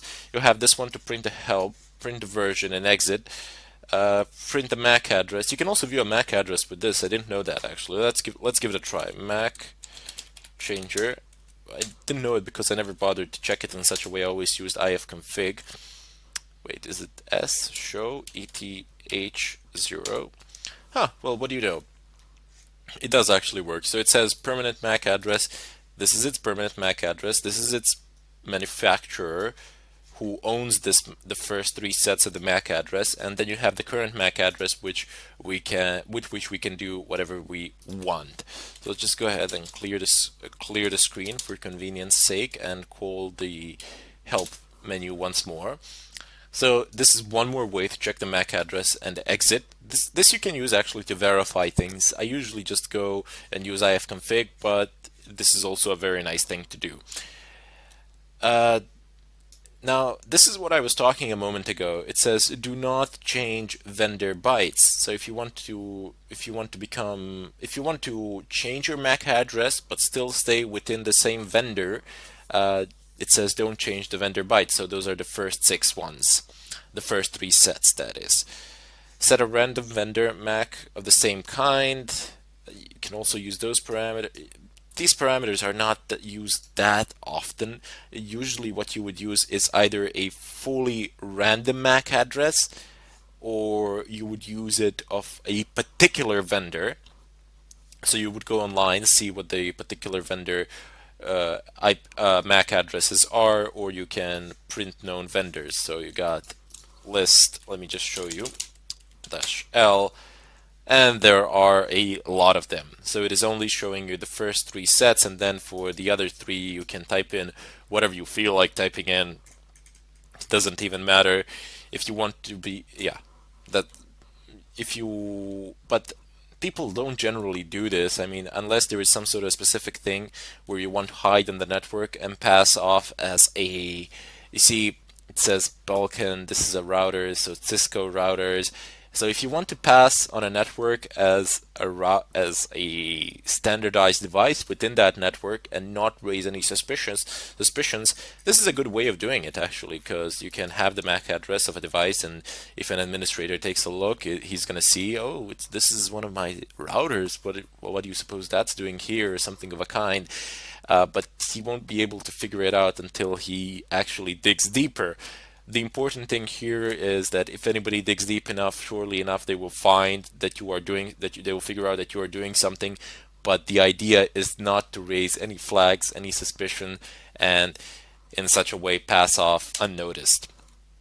So once again, call the help menu, and you of course have an ability to cause a fully random MAC address, and this is what I was talking about. See here, you use the m parameter or dash dash MAC, and then you type in the MAC address that you want, and this is what people were using.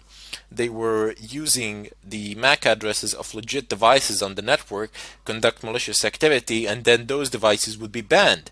So that's a pretty big problem that people were causing. So let me just show you what I mean by let me just show you how the changing of a MAC address looks like. We will deal with this sort of an attack a bit later on when we get into wireless hacking and breaking wireless encryptions and what you can do on a wireless LAN network. But here I just want to show you how a changed MAC address looks like. So let's just show ETH0. Okay, so we've seen this a moment ago. Now here's what happens when I use a MAC changer. MAC changer dash random ETH0. Press enter, and there we go. It says permanent, current, new. So this is the new MAC address, and it says unknown. I haven't assigned it to any particular vendor or anything of a kind. And if I now say show, excellent. So it says permanent and current. So this is the current one is the one that is being shown, that can be seen within the LAN network, and that is used to identify you, even though you can't actually destroy your own MAC address because it's literally burnt in. This one will be shared with everybody else, and this one will remain within your own computer. It will not it will not exit your interface under any circumstances. Anyway, good practice would be to always set up a script which on boot time changes the MAC address and sets it to random every time you boot your computer. So that's not a bad idea either. So if you are doing something and you forget to change the MAC address on LAN or something like that, it can be problematic. So not a good idea would be to set up an automatic MAC changing. So nothing really special there. You don't need to do any particularly difficult tasks. I will show this in the next tutorial, in the follow-up one. But until then, I hope that you have enjoyed the tutorial, and thank you for watching. Hello everybody, and welcome to this tutorial. Today I will start a chapter on footprinting. So I have explained what the act of footprinting is before, but now we will actually go ahead and conduct a few scans to see how it all works and introduce you to the tools that we will be using. So first off, we need to find ourselves a target to scan. Of course, I could just scan myself or something of a kind, but that would not be a realistic thing really, because I already know what the results are going to be, and plus on top of that, I'm not scanning long range over the internet or something of a kind. I would be scanning within my own local network, so the speeds of the scan would not be realistic, as it would be a lot faster than say when you conduct a scan over the net, some distant and remote server. So what I did was I went online, and you can do the same, and I found on the official Nmap website, they have a section devoted to actually allowing people to scan them to test their tool out. Now I'm selecting the permission. There is a written permission here that you can actually scan this website, and they basically say, I mean, you can scan it to test it out. A few scans a day here is fine, but do not scan 100 times a day or use this to test your SSH brute force password cracking tools. etc. So that's definitely something you don't want to do, but you can run a few scans on this site per day, and according to them, that's perfectly fine. It's you're not breaking any laws or anything of a kind. I'm just emphasizing one more time that you do have a written permission right here on the site, which is fantastic because it gives us an opportunity to actually simulate real-time circumstances and see how Nmap behaves. Now, Nmap is a unescapable tool of pretty much any pen tester out there. Many people say today, well, that it's pointless to port scan, doesn't do you much good, and so on and so forth. Well, perhaps in terms of exploiting the services running on the ports themselves, it doesn't do you that much good, but just by seeing which ports are open and which ports are closed, you can, to a fairly good extent, determine what operating system or what platform is being used on the other side. And then you can find weaknesses of that same platform. Of course, there are some other ways in doing this. I will show them to you, like banner grabbing or something of a kind. But let's just see how Nmap really works. Now, Nmap is known to basically trigger quite a lot of alarms, quite a lot of firewall red flags, so to say, and you want to make sure that your Nmap scans are as quiet as possible. Now there are tools to actually figure this out, but I will show you here how to actually do it via terminal. There's also something called ZenMap. Now, ZenMap is basically a graphical user interface of Nmap, but we will not be using that. Rather, instead, I want to teach you how to use a terminal version. So, Nmap is the one most commonly used, and it is always used in the terminal text format. Rarely anybody uses the actual graphical user interface. In the previous chapter, we have also discussed how to stay anonymous. So at the end of this chapter, I will be combining these things, scan footprinting, and the act of scanning, and anonymizing your scans. However, you might think about that before you get to the final tutorial of this chapter and perhaps try to do it yourselves. It doesn't matter if you fail or something of a kind. It truly doesn't. What is important is that you give it a shot. And you try it once, okay, failure, fine, no problems. Try it twice, thrice. The fourth time, you're bound to have some sort of results. As long as you keep improving yourselves, it's fine. In any case, without further ado, let's just type in, just nmap, nmap dash dash help. Oops, I mistyped that, of course. Nmap. Press enter, and there we go. There are a lot of options here. I mean, a ton load of options. Way more options than we actually need for some sort of basic things. However, uh, eventually, over time, you will come to understand that all of these options are not here for nothing. They are here because they were needed at some point of time, and they are pretty much all still used. So what you need to do is scroll down to the bottom, and here you have examples of how Nmap runs. So you type in Nmap -v almost always, 99% of times, 99% of time is verbose output. Basically, you're telling your system to give you more information in regards to what it is doing. -A, I'm not sure what this function is. Oh, okay, here it is. -A, enable OS detection, version detection, script scanning, and trace route. Don't think we're going to need that immediately. There is -O function, which is just for OS detection. Anyway, and then you can pass either this one, you see scanme.nmap.org, which is basically the domain name, which will get resolved to an IP address, or you can actually pass it an IP address. And if you're wondering what this is a mask. And it would be very difficult to explain in great detail what this is, but for the time being, know that this is actually an IP address range. So it goes from a certain IP address to a certain IP address, because this goes way into networking and binary numbers and so on and so forth. But you do not actually need to use this format. Not that many people actually use this particular format with the mask. They just tend to specify very specific ranges because they usually don't have the permissions to scan the entire subnet. Rather, instead they have to create lists and then skip certain IP addresses and then continue again from a certain point. So they do need to create lists, and that can be a problem. Now, up here, you at the top, you have another very important option that's going to come in handy. You have -il, input file name. So you can actually create a list, or in a file, a list of IP addresses, and then you can scan those particular IP addresses. There will also have an ability to do this. Look at what's written here.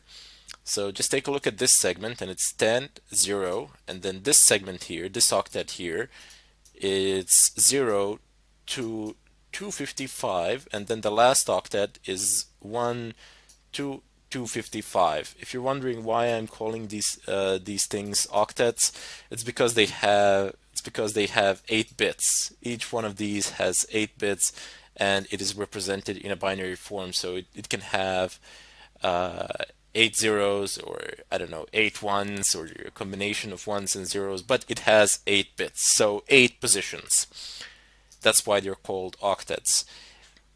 This is a very common form that people tend to use, and this is what you will find your cells using. Either this will be a method in which you will specify the IP addresses, or you will be passing files. So these files, usually people, well, they either make them themselves, or they can find these IP addresses on the internet. So in addition to this site, mmap.org, you also have this one here, major IP blocks. Let me just see if I've typed in that correctly. And this is yep, there it is. Okay, so this is a fantastic website. The entire range of pretty much all the IP addresses are listed here, and it also says who owns what. It doesn't say for every one of them who owns which one, but for example, you can search and find, and it's going to give you the appropriate IP addresses for that particular country, and it's going to give you the owner of those IP addresses. Usually it's just telecoms, but you also have other people who own them as well. So let's just give it a shot. Search. I don't know. Let's just type in Germany, or I don't know, France. Whatever. Okay, this is not the proper search, but no, that's not a problem. Actually, you can find it down here, and I'm not gonna type it in here, or I could. Control F, France. There we go, down here. Just saving myself a bit of time there, and there we go. So you have a range. This is a given range here. It's from 2000 to 215, 255, 255. This is a massive range. This is a humongous range. Look at how many. This is how many IP addresses you can have in total, how many of them you can generate within this range. So it's quite a lot. It's French Telecom. I don't know, for some reason they need it, so you can sort them out by the owner. And you can see that a lot of them are actually not listed here. Wow, France has like a lot of IP addresses assigned to it. They're not free, they cost money. Let's just go ahead and see down below. Where is it? Where is it? Okay, so you see all of these IP addresses, and this is a pretty massive range. So this is a telecom in in France, sorry, not in French, in France. Look at how many IP addresses ranges they have. So that's quite a lot.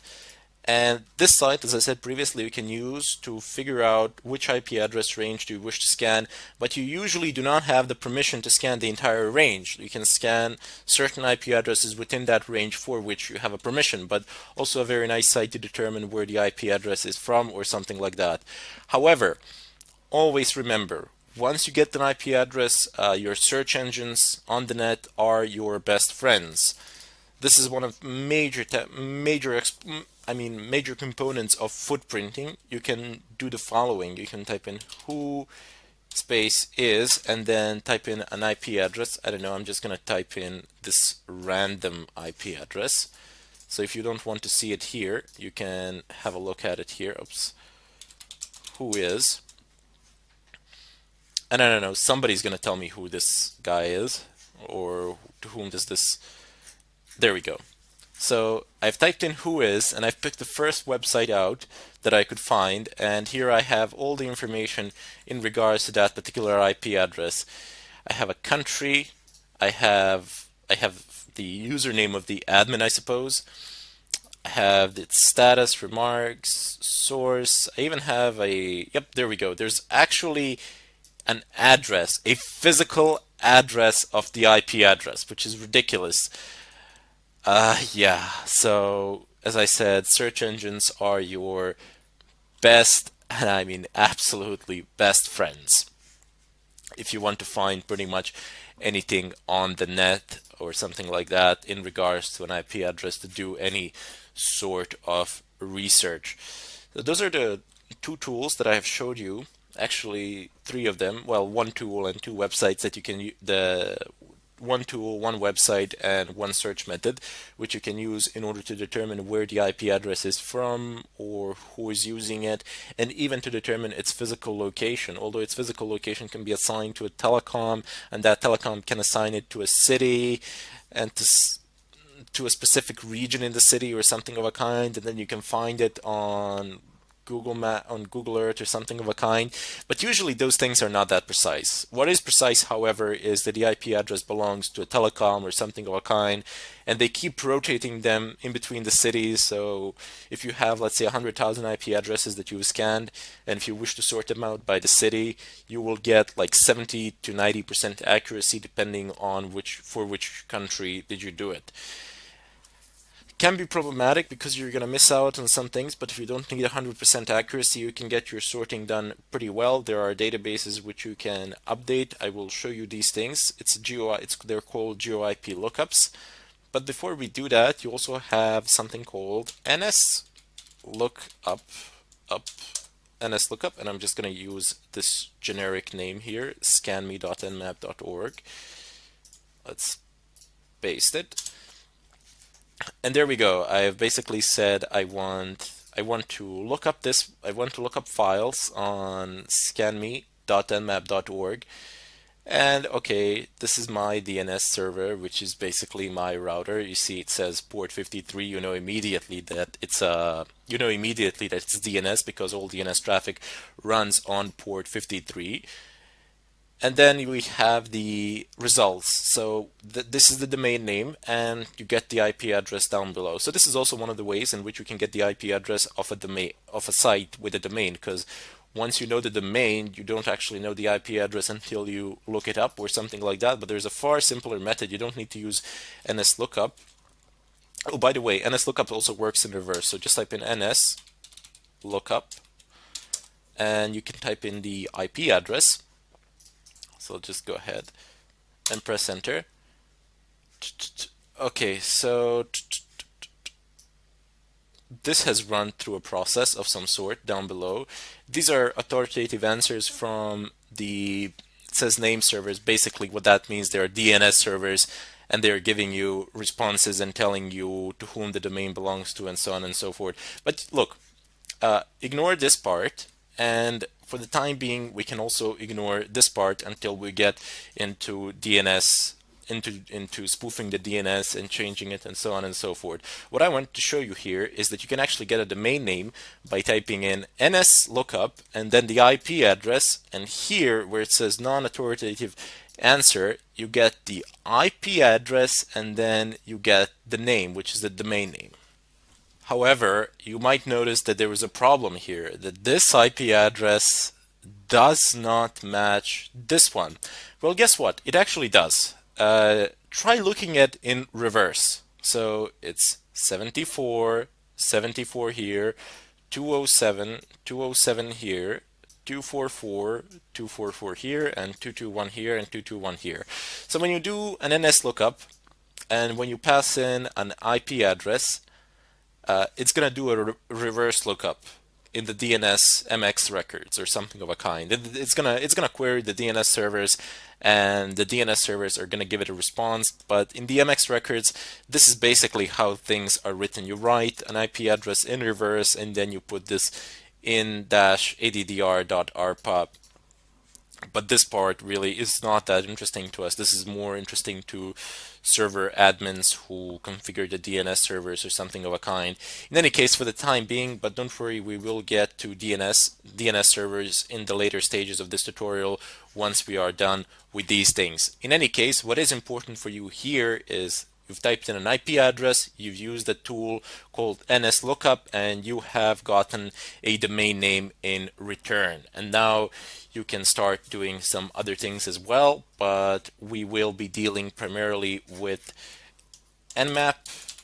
Nmap as a tool in order to scan networks and to retrieve information from them.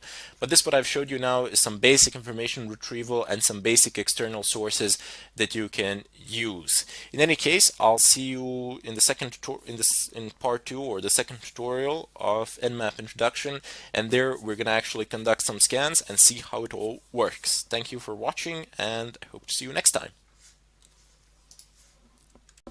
Hello everybody, and welcome to this tutorial. Today I will begin a chapter on wireless hacking.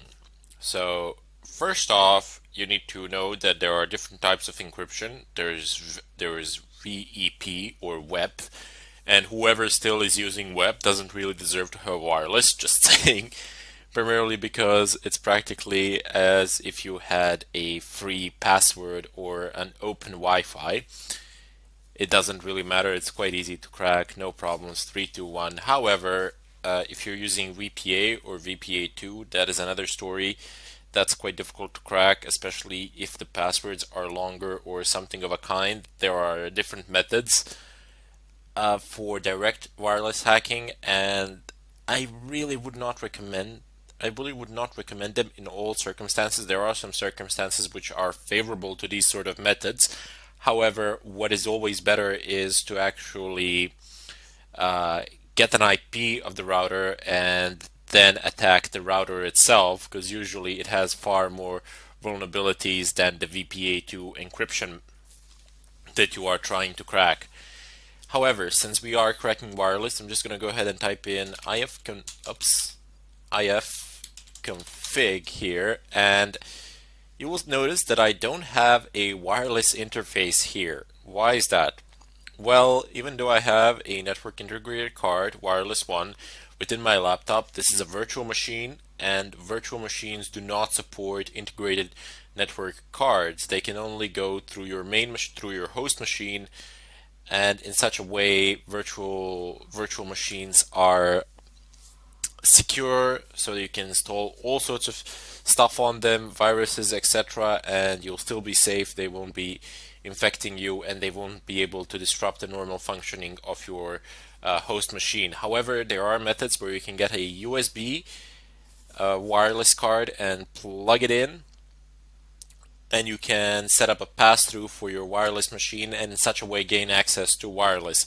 However, password cracking from a virtual machine is not a good idea. I mean, it's a terrible idea, especially using VirtualBox.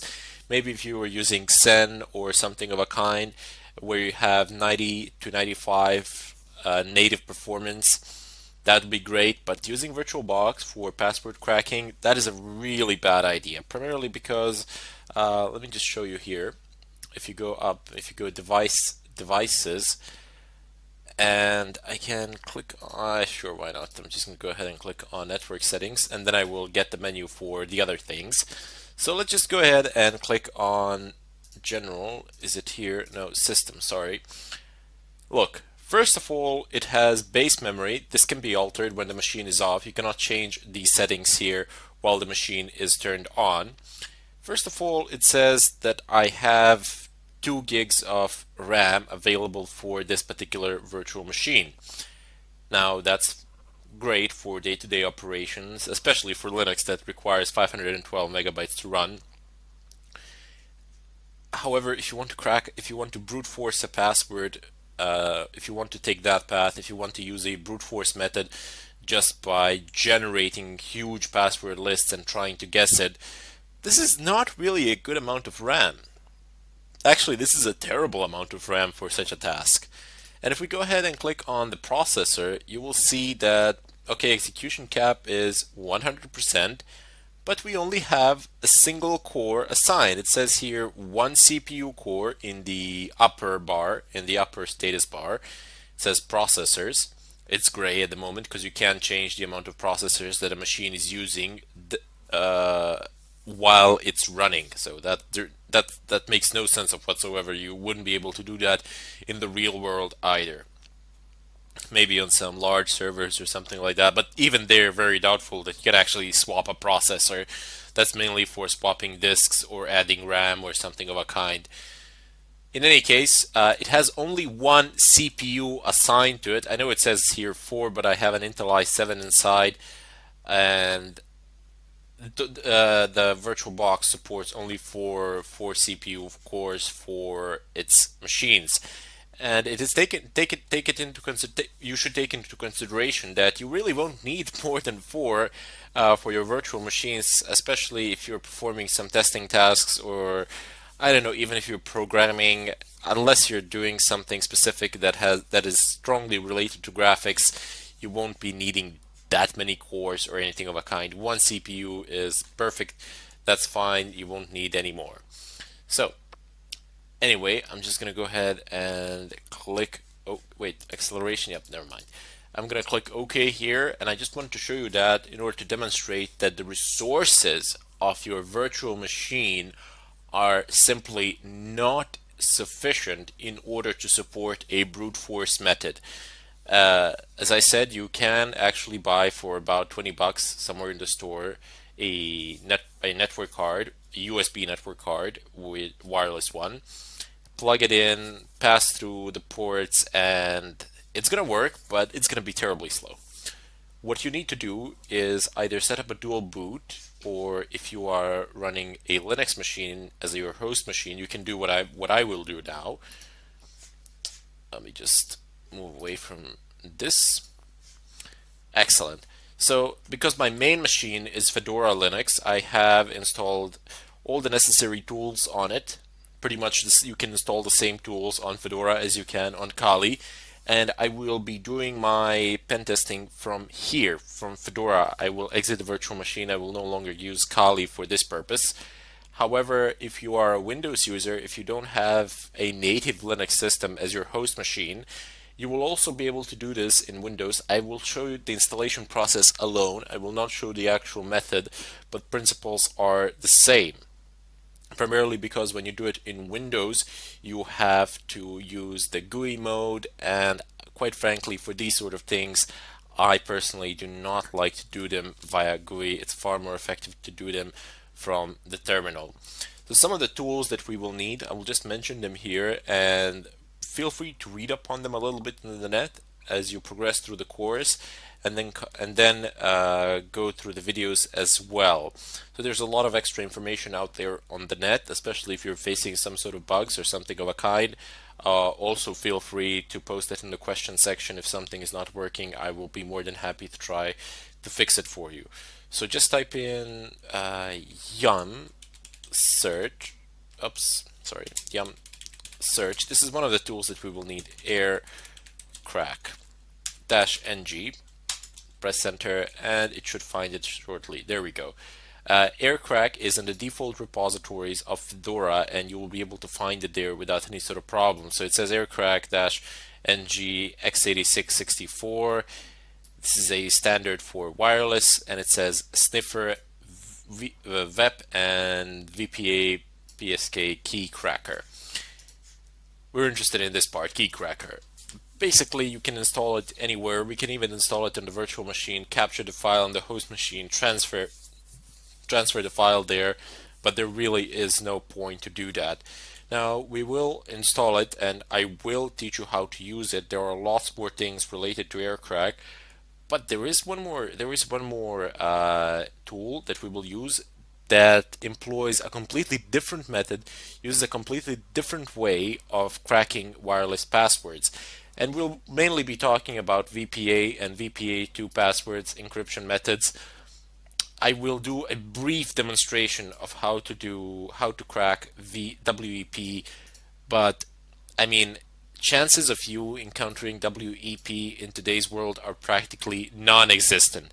I mean, if just you open up your cell phone, I don't know if you're using Android or Apple's phones or whatever, or Windows phones and whatever else is out there.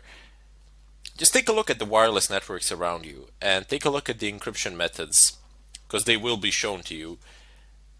You will almost never and see WEP. If you ever do see it, it's practically open Wi-Fi because WEP has been cracked.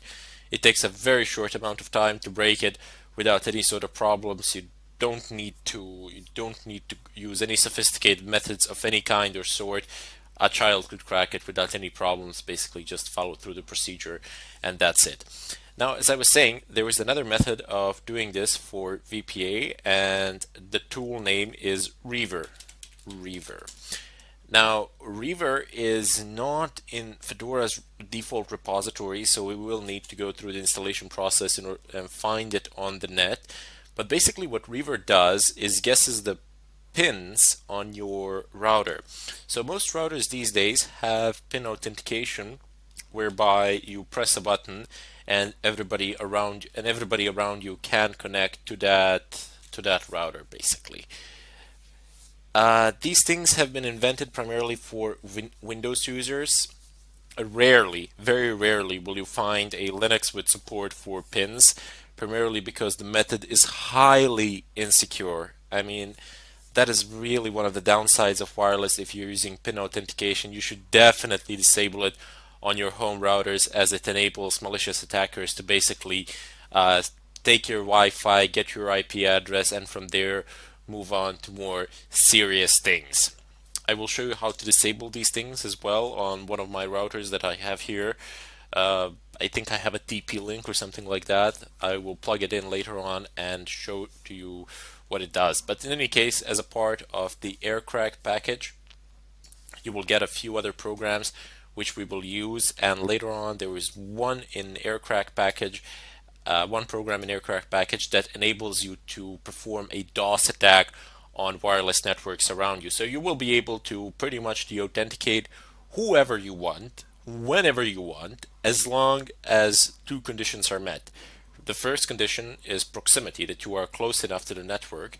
And the second condition is that you actually have to scan in monitor mode with your network card and figure out what is going on around you, what is the MAC address of that access point, and what is the MAC address of the person you want to jam. This is not that difficult to do. This is easy. Both MAC addresses are public information.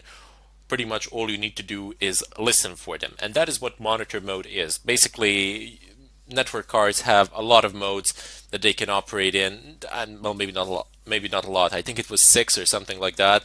But there are only two which are of interest to us. There is the promiscuous mode, where your network card will only process traffic that is meant exclusively for it, regardless of, I don't know, capturing some other traffic that is being transmitted wirelessly through the air. I mean, just think about it. You have so many wireless access points around you, and they are all communicating with devices, and it's not like that wireless access point can send a signal in a specific direction to your device. No, it sends it in a spherical fashion, and your device catches it. A lot of other devices catch it, but since the information is encrypted and since the information is not for them, they immediately figure out that it's not for them, namely your network cards figure it out, and they immediately disregard the information. They don't do anything with it.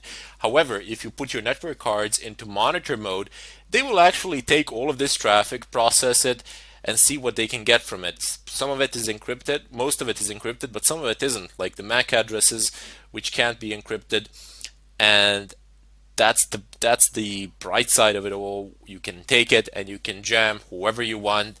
You can deny wireless access to pretty much everybody within range with just having your laptop, and no extra devices are needed. This is all pure software. You don't need any extra devices.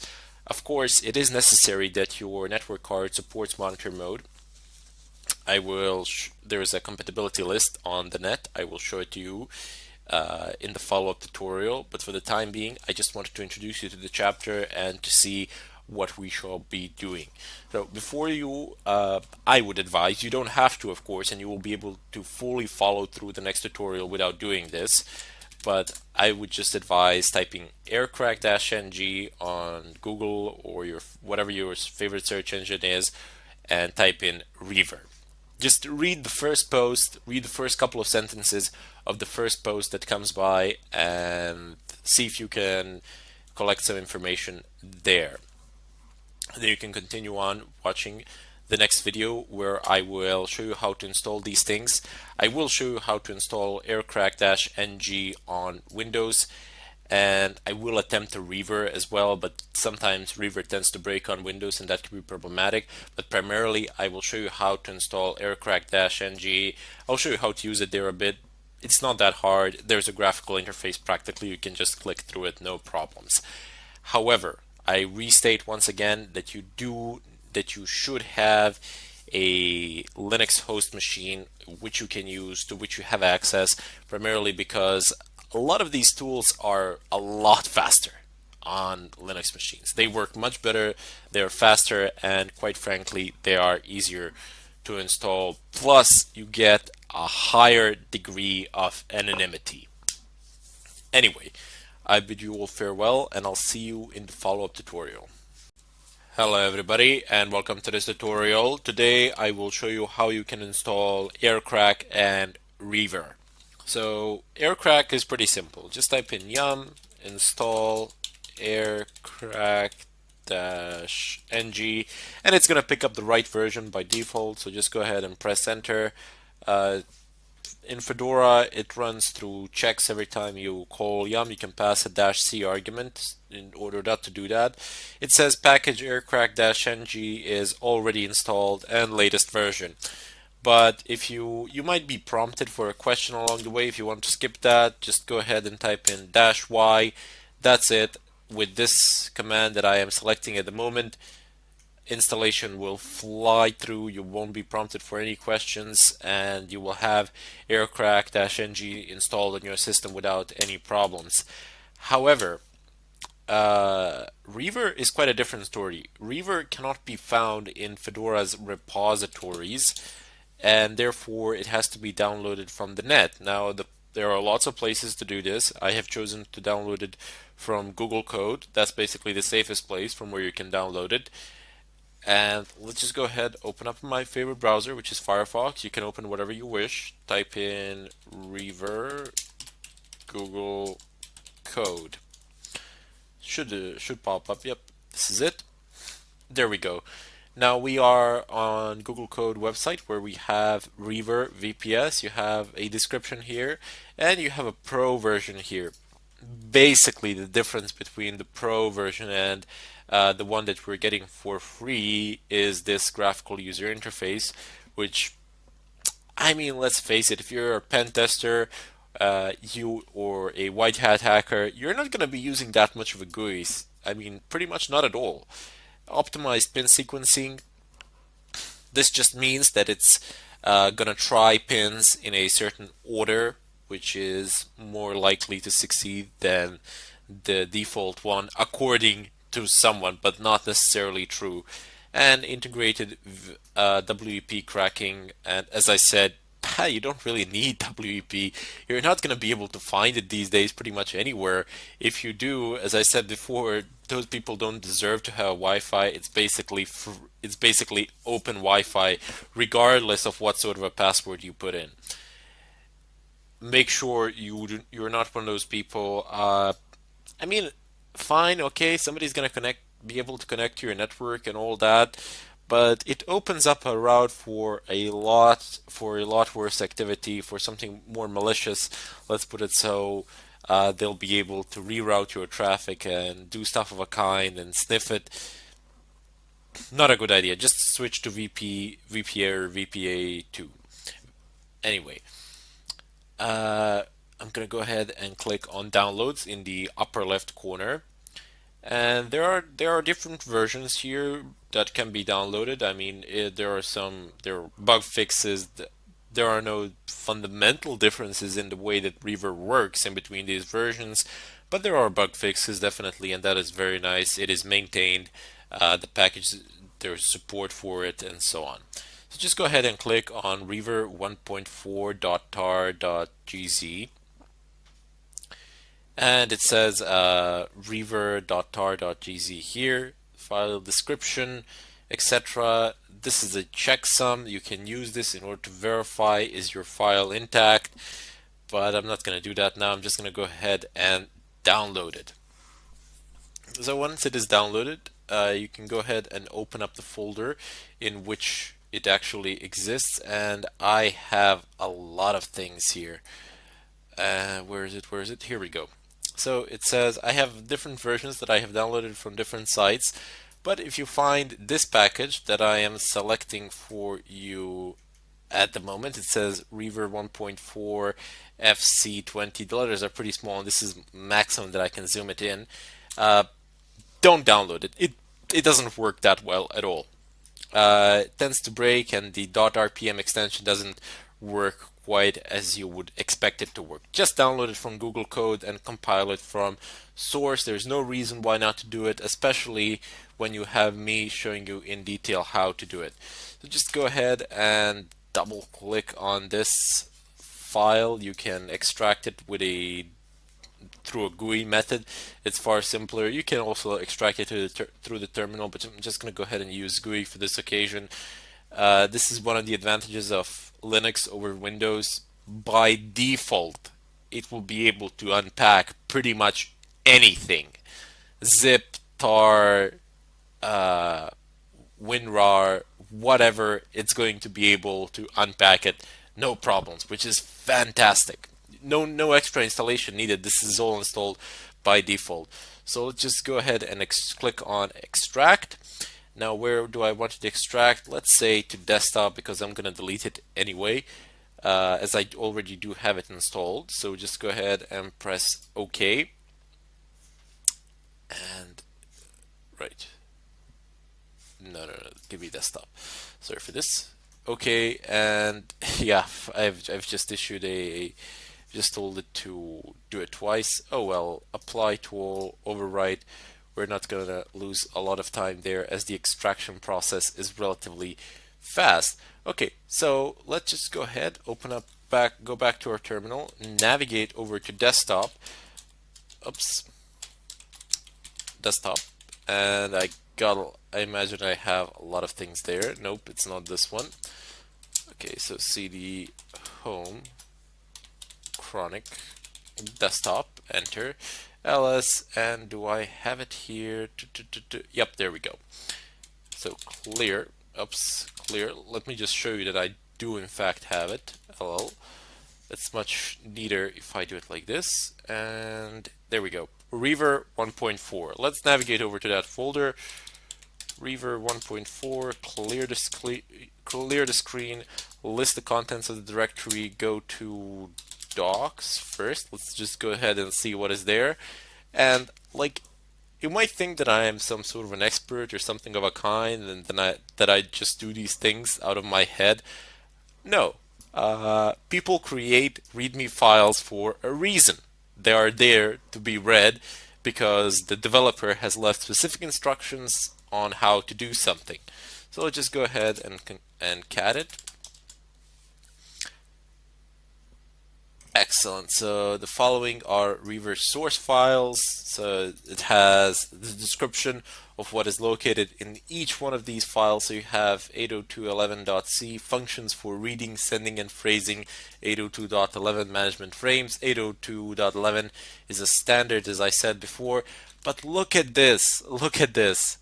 The developer has actually, well, these are useless things for the time being, but the developer has actually left the entire installation process here.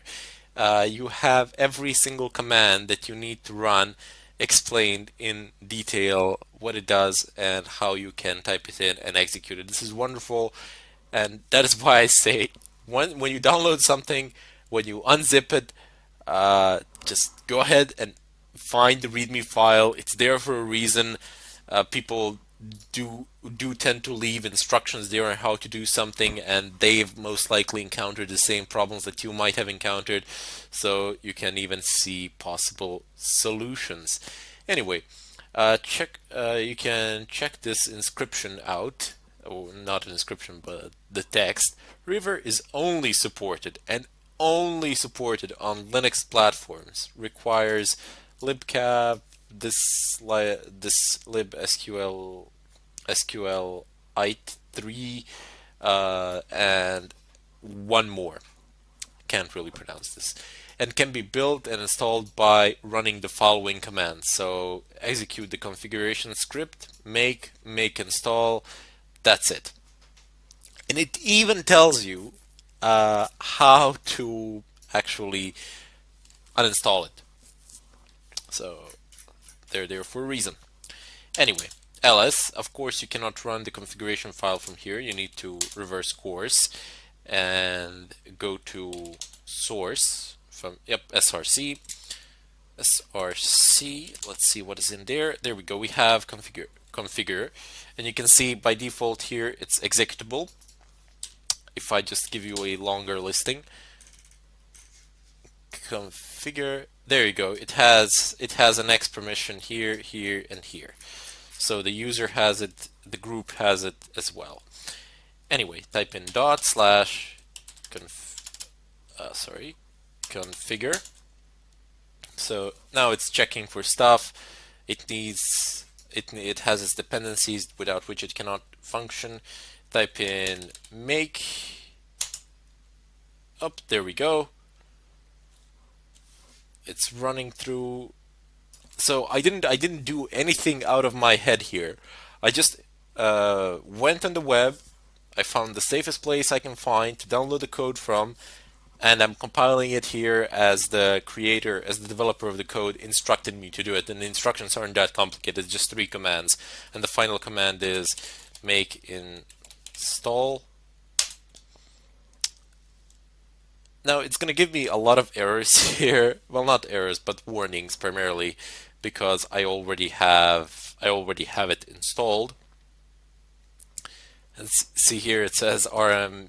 I need to clear this out and then be able to install this, but that's not going to happen, primarily because I do have Reaver installed. So let's just go ahead and check one more time if there's anything else that we've left out, if I can reach it. Down below. Yep, there we go. So no, I haven't left anything out. Basically, the last command for you will run. For me, it won't, primarily because I already have Reaver installed on my system.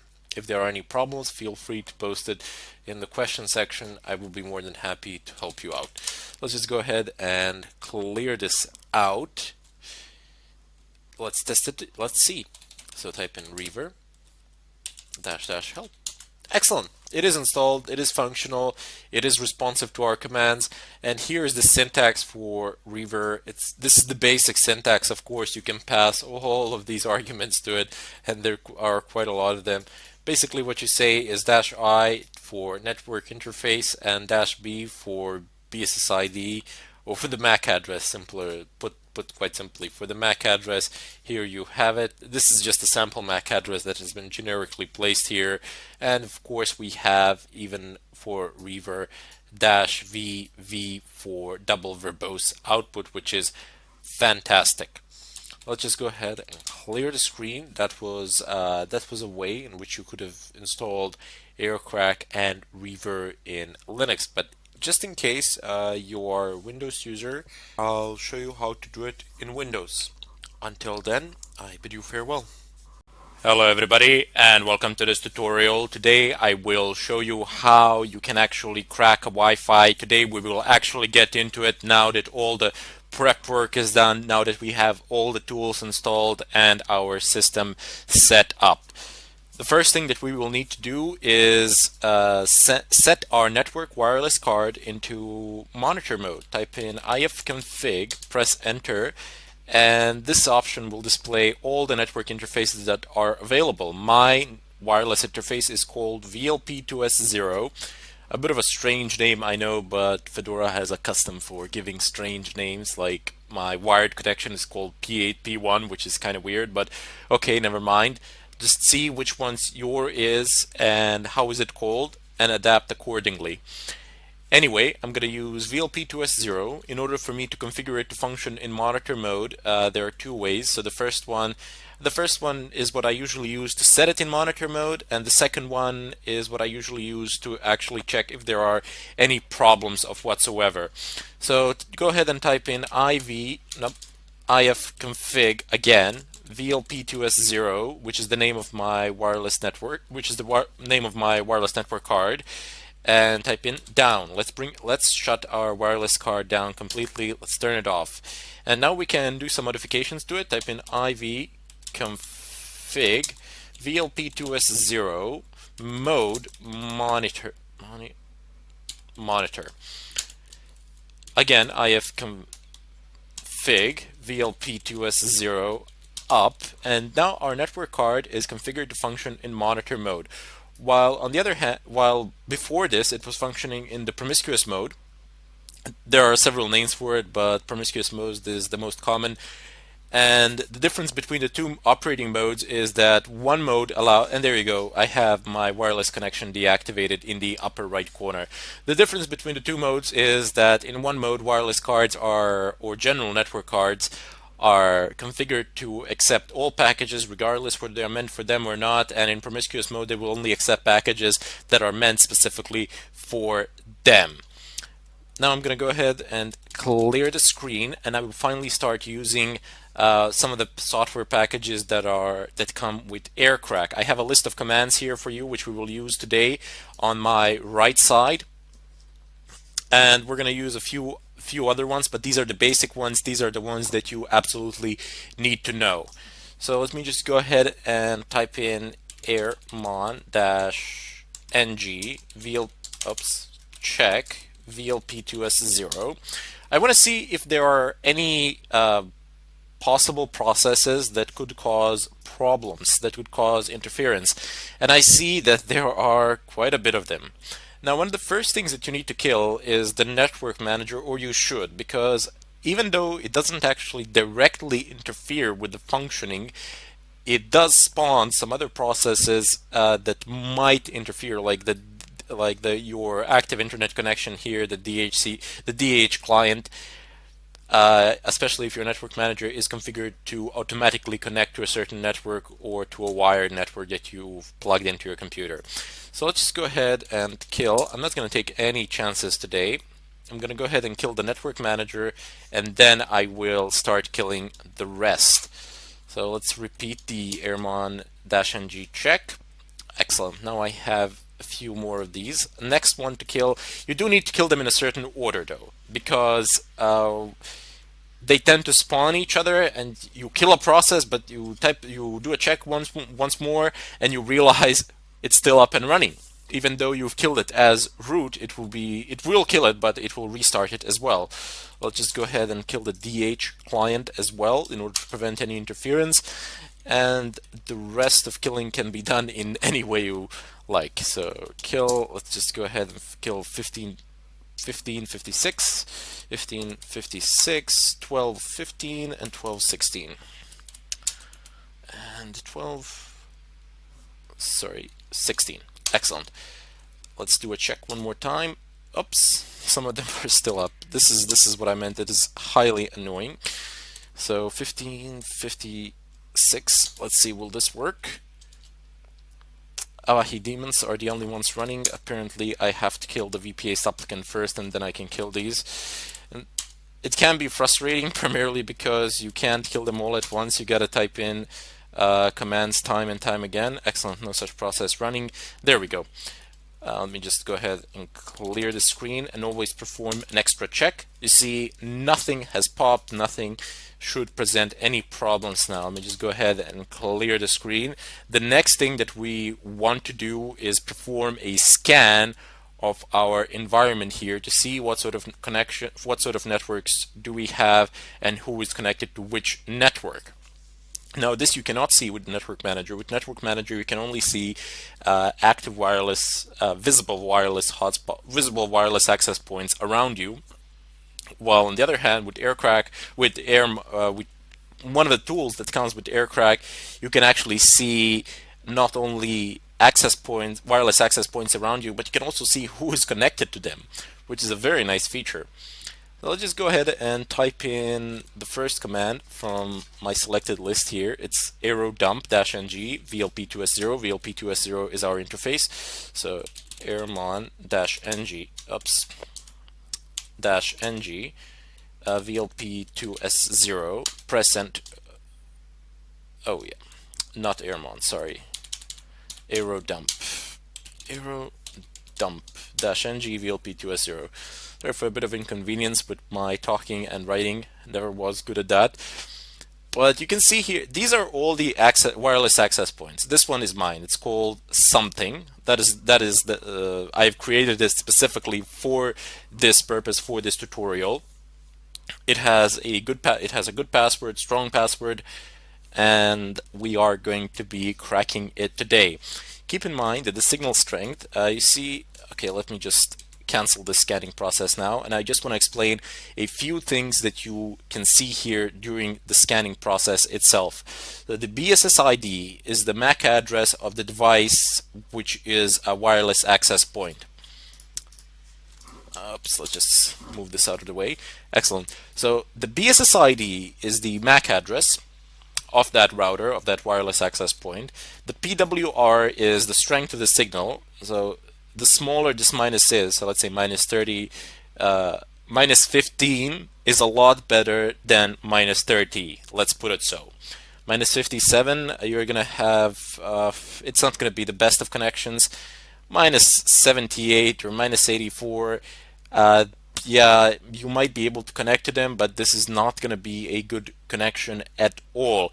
However, even though the signals are this weak, if you have a good enough wireless card, you will be able to perform the authentication, and therefore I will be able to render any of these networks that you see here pretty much inoperable. But that we will do in the later tutorials. For the time being, I just want to show you one of the ways in which you can actually crack the VPA2 encryption. The DOS attacks are very useful. I mean, they can practically render almost any Wi-Fi network out there useless. Nobody will be able to connect to it, or you can de-authenticate a specific client on the network, which is also extremely useful. So let's just go ahead and clear the screen. Once again, I will run the aerodump, and I will expand this terminal so we can see some other things as well. So it says something, it's 90F6.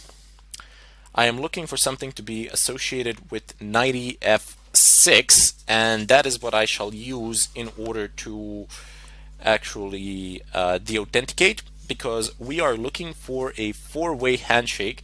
It will appear in the top right corner. There we will be able to see all the packets that are coming in, and there we will be able to actually capture a file and see what is going on. But that is not possible to do at the time being, primarily because we are scanning for pretty much every single network out there, and I just wanted to show you how it looks like. The next thing that we need to do is perform a specific scan. So now we will be targeting this network here, as it has a good signal, and more importantly than that, I have a permission to do whatever I want with this network, as it is mine. These down below are not mine. Also keep in mind that we are not doing anything illegal here, anything of a kind. Everything that you see here is pretty much public information, because this is what all the Wi-Fi routers around me are broadcasting. They are broadcasting their MAC address, and they are broadcasting the name, basically. The ESSID name is not a technical term. ESSID is the term, but everybody, I don't know, refers to it as a name of a wireless access point or something of a kind. Anyway, as I said, all these are public information. This is all that Wi-Fi spots around me are broadcasting, and this sort of information you can also see on your cell phone by just using the network manager, or you can use a network manager in your computer and you will see pretty much the same things. You will see that it's VPA2 encryption, you will see the MAC address, and you will see the ESSID. Of course, this is the ESSID will be the first thing that you see on the network. Also, you will see the channels as well. These stuff in between, you don't have to worry about those. They're not that relevant for our purpose today. Anyway, I will call the tutorial here, and in the next one we will be performing a specific scan where we will capture information and use that capture file in order to crack the encryption. Till then, I bid you farewell, and I hope to see you in the next tutorial. Hello everybody, and welcome to this tutorial. Today I will be talking about DOS attacks and how you can actually deny wireless access to pretty much anybody within the range of your wireless card.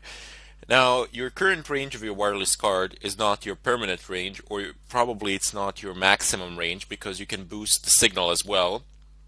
But of that I shall speak a bit later on. For the time being, I wish to focus only on the actual DOS attack, as that can, well, not only can you deny the service, but as I stated in the previous tutorial, you are actually able to trick a user into resetting the router. Primarily because if you can't connect to your wireless, what is one of the first things that you do? You basically just reset the router. Even if you call the ISP provider, one of the first things that they will tell you is reset the router.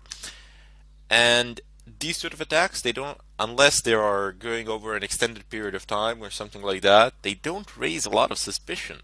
I mean, most people, when they can't connect to wireless in their houses or something like that, oh well, reset the router. If it works out, great. If it doesn't, oh well, call the ISP, then they try to fix it, but you're not going to be running the DOS attack probably for that long.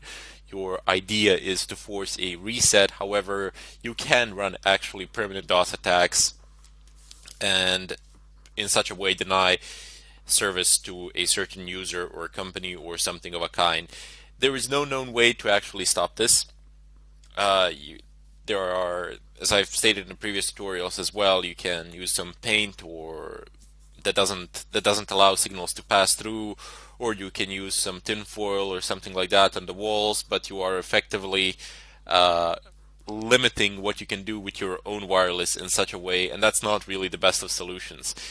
Anyway, there are certain things that a user can do on the other side to mediate this sort of an attack, such as change the channel of their wireless access point, change the MAC address, but none of those things are actually stopping the DOS attacks. All of those things, all that they are doing is simply hiding and buying for time. All you need to do is simply follow up on the changes. For example, do a scan again if you see that there is something wrong, and that's it. You will find a new MAC address, you will find a new channel, and you will see the new ESSID as well. So anyway, without further ado, let's just go ahead and perform this sort of attack, see what happens and how can we actually confirm it. Anyway, the first thing that we need to do is set our wireless network card into monitor mode. I have a small script that I have written for myself here. I have explained it in the previous tutorials. If you're just wondering why am I not doing this via airmon-ng, so airmon-ng, and you can also do it like this, VLP2S0. Well, I've discovered that on Fedora, the distribution that I'm using at the moment, and the one that I'm using for the demonstration of this tutorial, well, it just presents problems. I mean, it creates virtual interfaces, and I don't know, you get an error like name not unique on the network, and there's a way to fix that or a workaround, something like that. But I've just written my own script that I'm going to use. You can use it as well. I've shown it in the previous tutorial. All it does is bring the interface, wireless interface down, changes its state, changes the mode to monitor mode, and then changes the state back to up again. Here we can just see it one more time quickly. Excellent. Perhaps I should have add a MAC change here as well. That would be actually a good idea, but for the time being I'm not going to do that, primarily because there is no need to hide as I am doing this to my own wireless system. However, if you're doing this outside, definitely use MAC changer -r VLP2S0. You can only change the MAC address when the interface is down. You cannot change the MAC address of the interface that is up. How to do this I have shown in the previous tutorials as well. Anyway, let's just go ahead and clear the screen. I usually run this command airmon-ng check VLP2S0. I use this not to initiate the monitor, not to set the monitor mode, but rather instead to perform a checkup to see if there are any programs, any processes out there within my computer that might cause problems or interference. Apparently there are none. If there were, once you run this command, it would give you the PIDs of the processes, and you could kill them easily. No problems there. Let's just go ahead and clear the screen. And the tool that we need to use as part of the aircrack package here is AI replay. So before we actually start doing that, we will of course need to perform a scan with a tool that we have used previously. So air dump, I have no idea why they call it. So air dump -ng VLP2S0 press enter. Oops. Aero dump. It's aero dump, sorry. I always make a mistake there, but you can just use tab as I've shown, and it's gonna work out well for you. So apparently I have some open access points here as well, and I have noticed a very strange thing. When I perform these scans during different times of day, the signal strength varies, and the amount of wireless access point also changes. I'm just gonna stop this because there are too many of them now. The wireless access point, the amount of wireless access point changes, and the signal strength changes. What I've noticed that people are doing is that they actually turn their Wi-Fi's off during certain times of the day when they are not there, or when they are not using it, or something of a kind. And that is a very wise precaution. I mean, that's a very intelligent thing to do, because if there's nobody in your house, if there's nobody using your Wi-Fi, there is literally no reason for you to leave it online. Just pull the plug. Simple as that. You increase the safety of your home network exponentially. Primarily because not only are you permanently invisible during certain periods of time, but you are also effectively limiting windows of opportunity for anybody to attack you. And that can cause a ridiculous amount of problems to an attacker. Anyway, so over here I have my wireless interface. It's called something. It's on channel 6, and its power, it's relatively good, but look at my neighbors. I conducted this scan last night, and my own wireless was about 50 something, and my neighbors was 59, which was ridiculous. I'm guessing this guy is right next to me or right below me with an antenna attached to the ceiling or something of a kind. I have no idea, but he's getting like a really strong wireless signal. I'm gonna have to ask around to see who this is, just to see what the signal strength is on this router. But anyway, it doesn't really matter. Let's just use the AI replay. However, I didn't find a way to actually specify a channel in AI replay. Perhaps there is an option there or something of a kind, but it doesn't really matter. I didn't try too hard. What I want to show you is that you can actually change the channel of your wireless network card manually. So just type in IV. Wait, before we actually do that, let's just try a random scan and see what happens. So AI replay -ng, and here we're going to need to specify -0. So -0 is from the list of arguments that I do believe that I've showed previously, but doesn't really matter. So you see in the help menu you have deauthentication, you can use -0 instead of that. Fake authentication, you can use -1 instead of that, and so on and so forth. You don't actually need to type in the whole command, rather instead they've enumerated them, so it's a lot easier to actually use. Anyway, we're going to say -0 and space, it says count. So how many deauthentication requests do you want to send? You can specify a number. It can be a very large number here, or you can just say 1 for single deauthentication for capturing the WPA2 handshakes. Well, you're probably going to need more than 1, but it doesn't really matter. I usually have a tendency to place a 0 here. 0 tells it simply do it continuously. So you can just do it until you feel satisfied or until you've achieved your purpose, and then Control C to actually cancel it. No big deal there. Anyway, after that we need to specify a -a option, which is the BSID. And then in addition to that, we need to specify the interface that we're going to be using. Press enter, and there we go. So it says here on channel 3, but I know for a fact, and you can scroll up, you can see here something, it says channel 6. So this is not going to work. It says no such BSSID available. Please specify ESSID, so the name, perhaps the name of the network. Yeah, that is due to this channel problem. So this is channel 3, and my wireless interface card is functioning on my wireless access point is actually functioning on channel 6, while my wireless network card is functioning on channel 3 in my laptop. What we need to do is manually configure the channel of our network card. So IW, config VLP2S0, which is the name of our interface, and then channel, and then just say 6. So it's very simple. It's like English language. You have a command. So IW config, the name of your wireless interface. Just type in the argument that you want to change, which is channel. Same thing with mode. So just type in mod here and change it to whatever you want. But in this case, we're changing the channel. So just type in channel space, and then just type in the number of the channel you wish to tune it. You wish to change it to. Anyway, now our wireless network card is operating on channel 6, and if we repeat the command that I have previously shown, you will see immediately it actually passes. This attack is more effective when targeting a connected wireless. Yep. Okay. So there is this message that we're being displayed here. This is not an error message. This is just a note of a sort. We can also deauthenticate individual clients on the network, so we don't need to see this attack that I'm performing now. This will deauthenticate everyone on that wireless card, on that wireless access point. Everybody will be deauthenticated. I mean, you can confirm this by using your smartphone or tablet or another PC that is connected to the to your home wireless network, and it might show the status that it is still connected. But try browsing the net.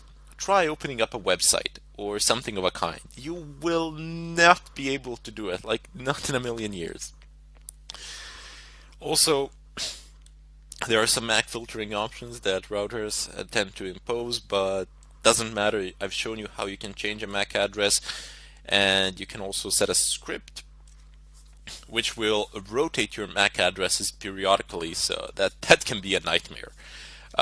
Also, the routers have the option to adjust the MAC address to adjust a certain range of MAC addresses which can access it, but again, you will be able to see the authenticated clients on that network and just use their MAC addresses instead and pass through. As I said, this is ridiculously difficult to stop, and it's really painful when you're being DOSed in terms of wireless. There's very little that you can do. I honestly don't know of any known method to actually completely stop this, but we'll see. There are some enterprise type routers that are actually able to fight this off to an extent, but we'll see what the future brings. Anyway, I will be doing more of this in the follow-up tutorial, and I will show you how you can deauthenticate a single client. Plus, we'll be writing down some bash scripts and see how that works out to improve our attack. In any case, I bid you farewell, and I hope to see you in the next tutorial.